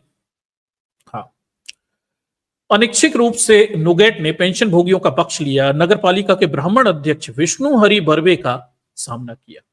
बर्वे ने सुझाव दिया कि अछूतों को स्कूल के मौजूद बरामदे में बिठाना जातिगत हिंदुओं को नाराज किए बिना उन्हें शिक्षित करने का एक अच्छा तरीका है। अब देखिए बर्वे कितना बड़ा उपकार कर रहा है शूद्रों के ऊपर, देखिए जरा आप। ठीक, वो कह रहा है कि अछूतों को बरामदे में बिठा दो। वो बरामदा बनवाने के लिए पहले पैसा खुद ही मांग रहा था। ठीक, अब कहता है कि जब अंग्रेज अधिकारी थोड़ा कड़क हो गया तो कहता है कि अछूतों को बाहर बरामदे में बिठा दो, इससे हिंदू नाराज भी नहीं होंगे और इन्हें शिक्षा भी मिल जाएगी। आगे देखिए, बर्वे ने बताया कि कोंकण के कई अन्य स्कूलों में बरामदे का समझौता शुरू किया गया है। नोगेट ने बर्वे के समाधान को स्वीकार नहीं किया। दर्शकों, बर्वे कह रहा है यहां पे, ब्राह्मण बर्वे, कि कोंकण के कई स्कूलों में यही चल रहा है कि निम्न जाति के बच्चे जो भी थोड़े बहुत हैं, 1000 2000 1% जो हैं, उन्हें बाहर बरामदे में बिठा देते हैं। ठीक है, ये चल रहा है। अब यहां पे नोगेट एक अंग्रेज अधिकारी था, उसने इसे एक्सेप्ट करने से मना कर दिया। ठीक है, उसने कहा भाई ये नहीं हो सकता। आगे देखिए, दपोली स्कूल में बरामदा निचले स्तर पर था और एक निचली दीवार द्वारा कक्षा से अलग किया गया था। बरामदे में बैठे बच्चे ना तो देख पाएंगे और ना ही सुन पाएंगे कि कक्षा में क्या चल रहा है। ठीक है, और प्रभावी तौर पर उन कक्षाओं से कट जाएंगे जिनमें उन्हें जुड़ना चाहिए, नोगेट ने कहा। फिर नोगेट ने कहा कि भाई ये ब्राह्मण बर्वे से कि भाई ये तो नहीं हो सकता, क्योंकि दपोली का जो स्कूल है उस स्कूल में व्यवस्था इस प्रकार की है कि जो बरामदा है वो नीचे है, बीच में एक दीवार है। दीवार की वजह से कक्षा में जो चल रहा है कितनी दूर, आप सोच के देखिए दर्शकों, ये मजाक चल रहा है, अपने आप में मजाक चल रहा है। क्या बाहर से बैठकर कोई कक्षा के अंदर चल रही चीजों को पढ़ सकता है? आप संभव देखिए, मतलब शूद्रों का संघर्ष देखिए शिक्षा के लिए, डॉक्टर अंबेडकर के संघर्ष को भी देखिए। ठीक है, इसे थोड़ा समझिए। तो यहां पर नोगेट ने कह दिया कि भाई ये दपोली में तो नहीं हो पाएगा बरामदे में बैठने का चक्कर, बाकी जगह भले ही करते होंगे, क्योंकि बरामदे और स्कूल की कक्षा और बरामदे के बीच में दीवार है। दीवार की वजह से बच्चों को कक्षा में चल रही कोई चीज दिखाई नहीं देगी और वो इससे कट जाएंगे। ठीक, तो शिक्षा तो उस कक्षा का कोई मतलब ही फिर नहीं रह जाएगा। ठीक है, प्रभावी तौर पर उन कक्षाओं से कट जाएंगे जिन्हें उन्हें जुड़ना चाहिए। नोगेट ने कहा, बॉशम का ये रेफरेंस है 1986 का, ये यहाँ पे रेफरेंस दिया गया। ठीक है, आगे देखिए, उन्होंने सार्वजनिक निर्देश के निर्देशक के एम चैटफील्ड का समर्थन प्राप्त था। बर्वे को एक अल्टीमेटम दिया गया और अछूत बच्चों को अंततः अन्य बच्चों के साथ कक्षा में बैठाने की अनुमति दी गई, भले ही 3 से 4 फीट की दूरी पर। ये कांस्टेबल ये वाला रेफरेंस यहाँ पे मिलता है। तो अब इतना हो गया कि कक्षा से दूर बिठा लेंगे। ठीक, कुछ फीट की दूरी पर बिठा लिया जाएगा बच्चों को। ये बर्वे को अल्टीमेटम दे दिया गया कि बच्चों को बिठाइए, भले ही दूर बिठाइए और एटलीस्ट उन्हें दिखे तो सही, कक्षा के बाहर आसपास कुछ फीट दूर बिठा लीजिए, और एटलीस्ट उन्हें दिखना तो चाहिए कि अंदर क्या हो रहा है। ठीक, ये नहीं होना चाहिए कि दीवार के उस तरफ बिठा दो और उन्हें कुछ भी दिखाई ना दे। दपोली स्कूल की बात हो रही, विशेषकर वहीं की बात हो रही। आगे देखिए, पेंशन भोगियों द्वारा प्राप्त योग्य सफलता दपोली के प्राथमिक विद्यालय तक ही सीमित थी। तो ये जो भी हुआ ये दपोली के ही प्राथमिक विद्यालय तक ही था कि वहां भले ही कुछ फीट दूर बिठाकर, लेकिन शिक्षा एटलीस्ट अछूतों को मिलने की बात नोगेट ने व्यवस्था करवा दी थी। कोंकण के अन्य सभी स्थानों पर, बंबई प्रांत के अन्य सभी जिलों में अछूतों को बच्चों को बाहर बरामदे में बैठना पड़ता था। फिर भी पेंशन भोगियों के प्रयास महत्वपूर्ण था। प्रांत के अधिकांश अछूतों के विपरीत उनके अपने अधिकारों की मांग की और उन्होंने निडर होकर अपने अहिंसक रूप से ब्रिटिश अधिकारियों से संपर्क किया। जातिगत हिंदुओं के विरोध की परवाह किए बिना उन्होंने शुरुआती प्रयासों में विफलता के बाद उन्होंने हार मानने से इनकार किया था। उन्हें शासन के प्रासंगिक उच्चतम स्तर पर अपने काम किया था और उस स्तर पर अंग्रेजी भाषा का उपयोग किया था। उनके सभी प्रयासों के पीछे ये धारणा थी कि ब्रिटिश सरकार एक निष्पक्ष मध्यस्थ की भूमिका निभा सकती है और उसे निभाना ही होगा। ठीक है, तो अंग्रेज अधिकारियों कर्मचारियों के साथ काम करने का लंबा अनुभव था इन सैनिकों को। ये मानते भी थे कि अंग्रेज बार बार हम प्रयास करेंगे तो अंग्रेज मध्यस्थ की भूमिका निभा सकते हैं, और वो मानते थे कि उन्हें निभाना भी होगा, क्योंकि अंग्रेजों की इन्होंने सेवाएं की है और अंत में उनकी ये धारणा सफल भी हुई। उन्हें अपने बच्चों के लिए थोड़े बहुत कंसेशंस मिल भी गए। पेंशन भोगियों की रणनीति के ये तत्व उनके अगले प्रयास में परिलक्षित हुए, जिसके दीर्घकालीन परिणाम हुए। अप्रैल 1895 में अनार्य दोष परिहार मंडली, ठीक है, नामक एक स्वैच्छिक संगठन के बैनर तले उन्होंने बॉम्बे सेना के कमांडर इन चीफ को एक याचिका सौंपी, जिसमें महारों को फिर से भर्ती करने की मांग की गई। सेना में अगले दशक में प्रांत के विभिन्न हिस्सों में महारों के द्वारा अधिक याचिकाएं प्रस्तुत की गईं। अर्थात अंबेडकर के सार्वजनिक जीवन में प्रवेश के बहुत पहले कुछ महारों ने खुद को संगठित करके ब्रिटिश सरकार से शिकायत निवारण के लिए याचिका दायर करने का कौशल विकसित कर लिया था। तो ये भी समझिए कि जिस बैकग्राउंड से डॉक्टर साहब आ रहे थे वो बैकग्राउंड महार सैनिकों का था। महार सैनिक अंग्रेजों से याचिकाएं और शिकायतों के निवारण का कौशल हासिल कर चुके थे। वो इस काम को करते थे और उन्हें कुछ कुछ रियायतें मिल भी जाती थी, और यही सारी चीजें विरासत में डॉक्टर अंबेडकर को भी अपने फादर के साथ में मिलती है। वो ये सब देखते होंगे और इस कौशल को वहीं से सीखते भी होंगे कि कामों को कैसे किया जाता है। आगे देखिए, उस संबंध में वे ब्राह्मणों के कुलीन मुसलमानों के राजनीतिक कौशल से मेल खाते थे, बॉम्बे प्रांत के अन्य अछूत समूहों से बहुत आगे थे। हालांकि एक महत्वपूर्ण अंतर यह था कि महार याचिकाओं को सरकार की ओर से बहुत कम दृश्यता या ध्यान मिलता था। तो महार कोशिश करते थे, सरकारें कम ध्यान देती थी, फिर भी इतना हो गया था कि बाकियों की तरह ये महार कुछ समय के लिए संगठित हो गए थे और ये अपने लिए अंग्रेजों से कुछ मांगने की स्थिति में तो एटलीस्ट आ ही गए थे। ठीक, ये इस चीज का प्रभाव डॉक्टर साहब पर बहुत पड़ेगा। जब तक डॉक्टर अंबेडकर ने सार्वजनिक जीवन में प्रवेश नहीं किया, तब तक बंबई प्रांत के अछूतों के पास प्रभावी आवाज नहीं थी। राम जी संभवतः 1895 की याचिका से जुड़े थे, ठीक है, और एम जी रनाडे पर अपने भाषण में डॉक्टर अंबेडकर ने कहा कि अपने पिता के कागज देखते समय उन्हें याचिका की एक प्रति मिली थी और पूछताछ करने पर पता चला कि इसका मसौदा रनाडे ने द्वारा तैयार किया गया था। ठीक है, बाद वाला दावा अविश्वसनीय लगता है क्योंकि रनाडे एक सौम्य स्वभाव के ब्राह्मण थे और याचिका में उनकी जाति की गंभीर आलोचना की गई थी। अनार्य दोष परिहार मंडली के संस्थापक गोपाल बाबा बालवंकर, ठीक है, बालंकर थे, जो महाड़ के एक पूर्व सैनिक थे जो दपोली में बस गए थे। उनकी अपनी सेना की सेवा के दौरान वह कुछ वर्षों के लिए पुणे में तैनात थे और ज्योतिराव फुले के संपर्क में आए थे। बालवंकर फुले के सत्यशोधक समाज के सदस्य बन गए थे, जो जाति और हिंदू धर्म पर कट्टरपंथी विचार वाला एक सामाजिक सुधार निकाय था। 1886 में सेवानिवृत्ति के बाद बालंकर एक कार्यकर्ता बन गए, जिन्होंने समय समय पर पत्रिकाओं में योगदान दिया और अछूतों के साथ दुर्व्यवहार के खिलाफ जागरूकता बढ़ाने के लिए कीर्तन करते हुए जिले का दौरा किया। ठीक है, एक विपुल लेखक बालंकर संभवतः 1895 की याचिका के लेखक थे और जो 1873 में गुलामी में फूले द्वारा सामने रखे गए ब्राह्मण प्रभुत्व के सिद्धांत को प्रतिबिंबित करता था कि ब्राह्मणों के पूर्वज भारत के बाहर से आए थे और भारत में बदल गए थे। इसके मूल निवासियों शूद्र और अति शूद्रों के ज्ञान से वंचित करके गुलाम बनाया। अपने प्रभुत्व को सदा बनाए रखने के लिए ब्राह्मणों ने कई ग्रंथों की रचना की, जिनके बारे में उनका दावा था कि सीधे ईश्वर से प्राप्त हुए हैं। इस प्रकार वे पराजित लोगों को यह समझाने में कामयाब रहे कि उनकी गुलामी भगवान की नजर में भी उचित थी। उसी तरह बालवंकर की याचिका में तर्क दिया गया कि सभी तथाकथित उच्च जाति विदेशी मूल की थी और उन्हें देश के मूल अनार्य निवासियों पर अत्याचार करने के लिए धार्मिक प्रतिबद्धताओं का इस्तेमाल किया था। ये बाशम का दावा है, इस दावे में कितनी सच्चाई है पता नहीं, गोपाल ने इसे इस्तेमाल किया है।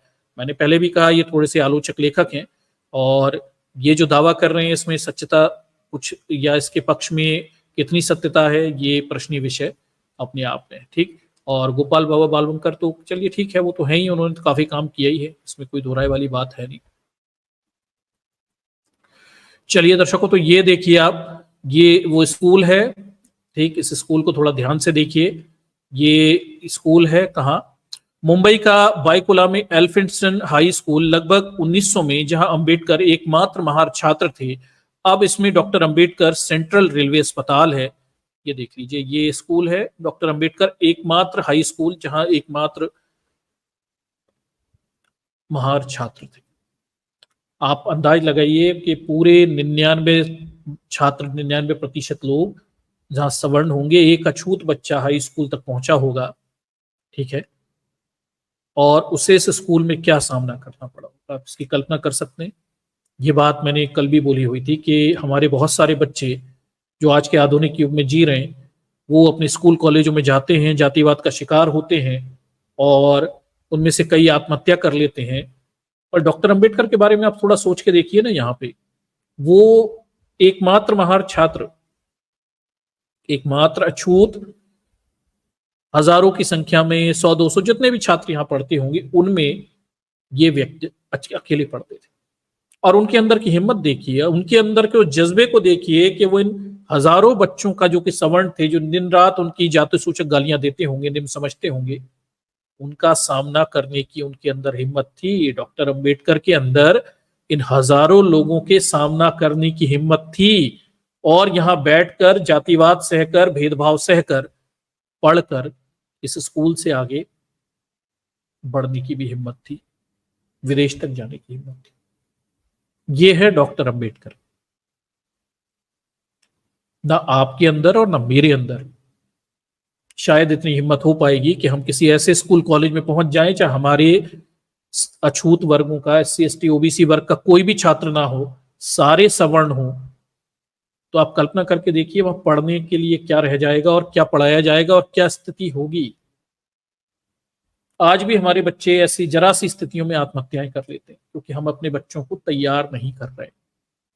हम बच्चों को बचपन से इस जातिवाद रूपी सर्फ का जो दंश होगा, इसको सहने के लिए तैयार नहीं कर रहे, इसलिए बच्चे टूट जाते हैं। डॉक्टर अंबेडकर नहीं टूटे, उन्हें पता था, मैं हमेशा कहता हूं, he was a focused man.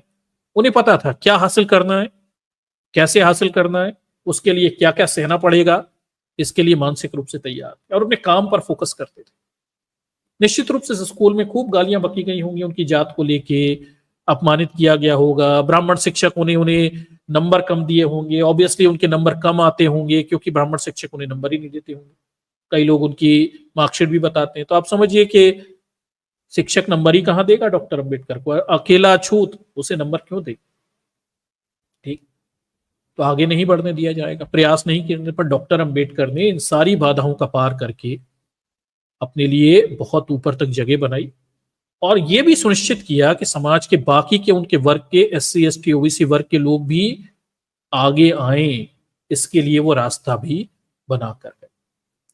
तो एक महानायक के गुण क्या होते हैं, ठीक, ये हमेशा प्रश्न खड़ा होता है कि एक महानायक के गुण क्या होते हैं। तो एक महानायक का सबसे बड़ा गुण यह है कि अपने पीछे वो अपने लोगों के लिए रास्ते और जगह बनाकर जाते हैं।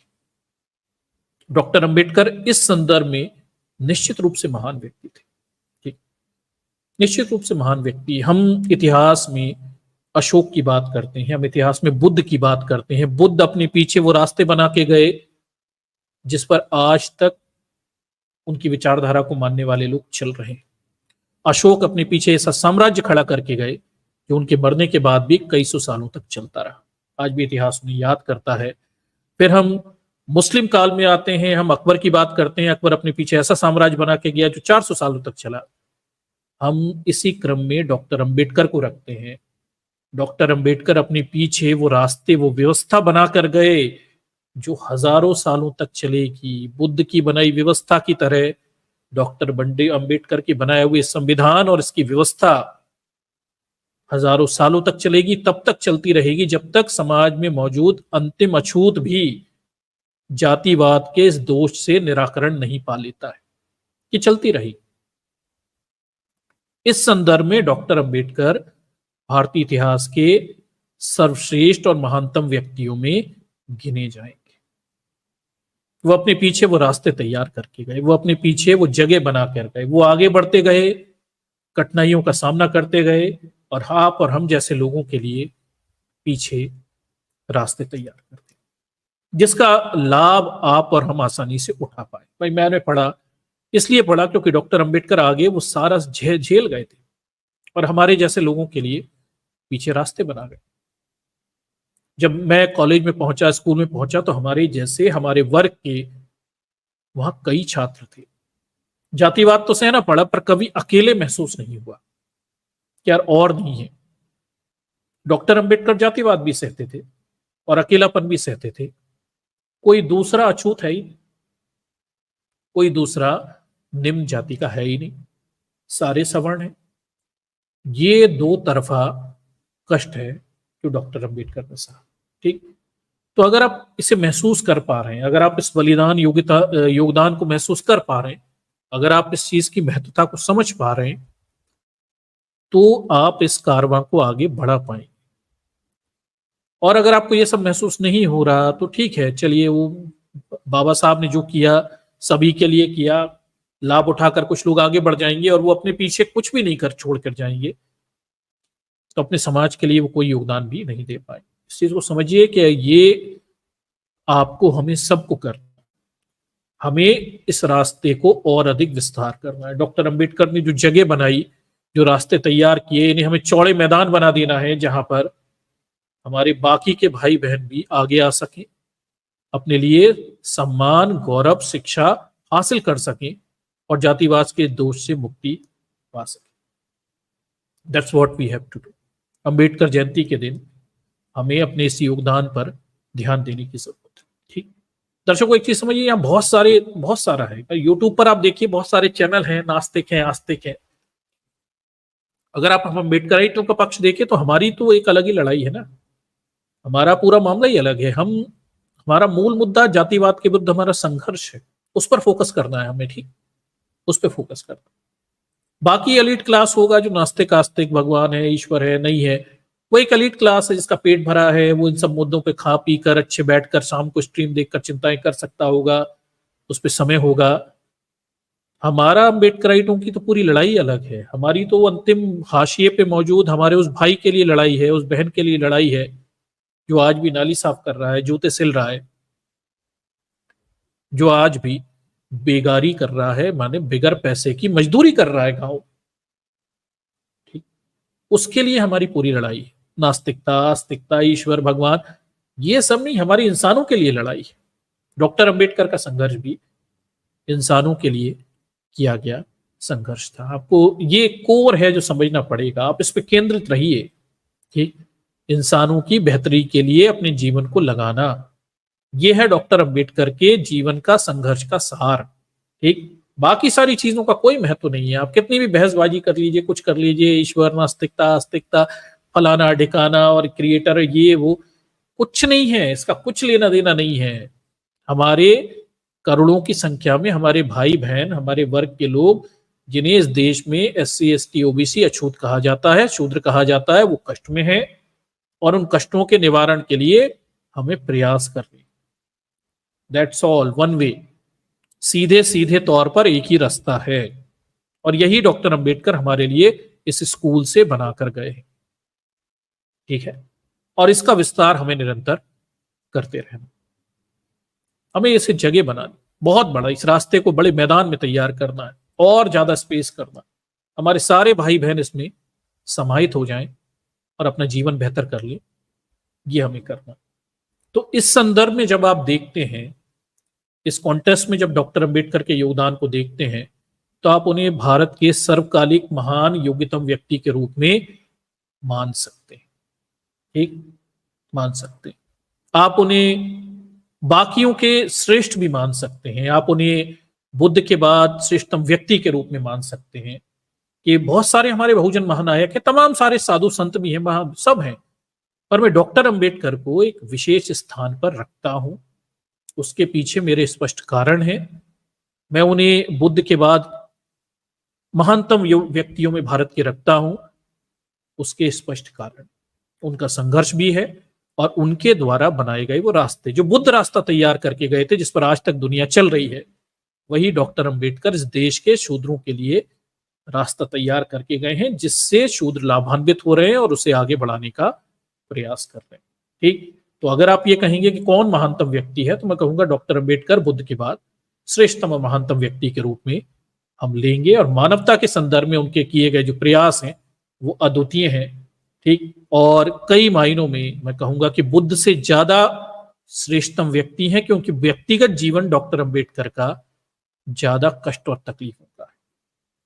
सॉरी टू से, कई लोग बुद्धिस्ट होंगे, उन्हें बुरा भी लगेगा, पर मैं ये कहूंगा कि डॉक्टर अंबेडकर का व्यक्तिगत जीवन बुद्ध से, भगवान बुद्ध से कई ज्यादा कष्ट और तकलीफों से बड़ा था। डॉक्टर अंबेडकर कोई राजा नहीं थे, डॉक्टर अंबेडकर कोई महान व्यक्ति नहीं थे, उनके पीछे ना उनके पैसे थे, ना संपत्ति थी, ना उनकी सहायता करने के लिए कोई था।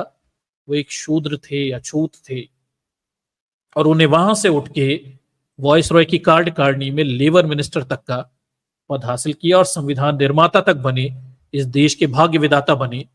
वो भाग्य जो संविधान के रूप में इस देश में लिखा गया, ये डॉक्टर अंबेडकर ने। इस संदर्भ में वो व्यक्तिगत उपलब्धियों में वो बुद्ध से भी महान हो सकते हैं।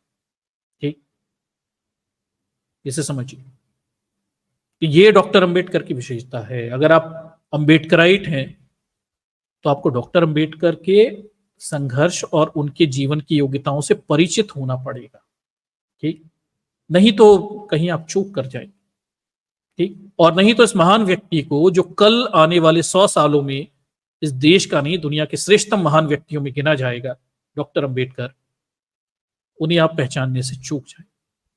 ठीक, आज भले ही हमारे देश में इस चीज का महत्व ना हो और डॉक्टर अंबेडकर को केवल वोट बैंक के रूप में इस्तेमाल किया जाता हो सभी पार्टियों के द्वारा, क्योंकि उनसे वोट मिलते हैं, लेकिन इस बात को याद रखिए कि आने वाले 100 सालों में जब इस देश के शूद्र ज्यादा बेहतर स्थितियों में होंगे और तब वो अपने इस अच्छी जीवन के बारे में चिंतन करेंगे, रेट्रोस्पेक्शन करेंगे, पुनर्चिंतन करेंगे, तो पीछे डॉक्टर अंबेडकर का ही योगदान उन्हें याद आएगा। ठीक है, तो आउटस्टैंडिंग है डॉक्टर अंबेडकर को, आप आउटस्टैंडिंग रखिए। इतिहास में बहुत सारे लोगों को पढ़ता हूं, बहुत सारे लोगों को, फिलोसफर्स को पढ़ता हूं, दार्शनिक विचारक चिंतक सब हैं, but there is no one who has change his own life and the life of his community. क्या ऐसे लोग बहुत कम हैं जिन्होंने बिगर हिंसा किए शांति से बुद्ध के मार्ग पर चलते हुए खुद का जीवन भी बदला और अपने समुदाय के लिए भी रास्ता बनाकर गए, जगह बनाकर गए, और ऐसा रास्ता और जगह जो स्थायी है, परमानेंट है। ये आपको और कहीं नहीं मिलेगा आपको। ठीक, ये विशेषता किसी और महापुरुष में आपको इतनी बड़ी तादाद में नहीं मिलेगी। महापुरुष तो बहुत सारे हैं, सबके अपने अपने क्षेत्र में योगदान है, सभी अपनी अपनी सीमाओं के साथ हैं, पर डॉक्टर अंबेडकर को आप देखिए, उनके संघर्ष को देखिए। एक स्कूल में बैठने के लेके संघर्ष से शुरू होती उनकी कहानी, उनके पिता की, और बाद में देश के संविधान निर्माता तक के उनके योगदान को देखिए। तब आपको पता चलेगा कि कई मायनों में उनके बराबर का कोई भी व्यक्ति नहीं, ना तो उनके कद का व्यक्ति है, ना तो उनके बराबर सामाजिक कार्य करने वाला व्यक्ति है, और ना तो कोई उतने संघर्षशील व्यक्ति। आपको किसी व्यक्ति का जीवन इतना संघर्षशील भी नहीं दिखेगा जितना डॉक्टर अंबेडकर का दिखाई देता। भयानक संघर्ष है, एक एक किताब खरीदने के लिए भयानक संघर्ष। ठीक, तो ये है डॉक्टर अंबेडकर से संबंधित कुछ जानकारियां जो मैंने आपके सामने रखी, और डॉक्टर अंबेडकर के बारे में कुछ जानकारियां हैं। और ये जो हमने आज की जो क्या बोलते हैं आर्टिकल लिया हुआ था, ये देखिए, ये फिर से बता देता हूं, ये जो गोपाल हैं उनकी किताब है the life and thought of doctor B R Ambedkar. वहां से कुछ रेफरेंसेस यहाँ पे लिए गए थे, और उन्होंने भी जगह जगह से रेफरेंस लेके किताब लिखी। थोड़े क्रिटिकल हैं, आलोचक हैं गोपाल, लेकिन ये किताब जाने माने लेखक हैं, लेकिन आपको इन्हें पढ़ना चाहिए, इन्हें समझना चाहिए। आलोचना समीक्षा तो सबकी होती है, होनी भी चाहिए, लेकिन जो कई सारी ऐसी चीजें हैं जो दूसरे लोग नहीं बता सकते, वो हमें ढूंढ कर मिल जाती हैं। ठीक, चलिए, तो ये आज का प्रेजेंटेशन है और हम इसे यहाँ से फाइनली सम अप करते हैं। ओके।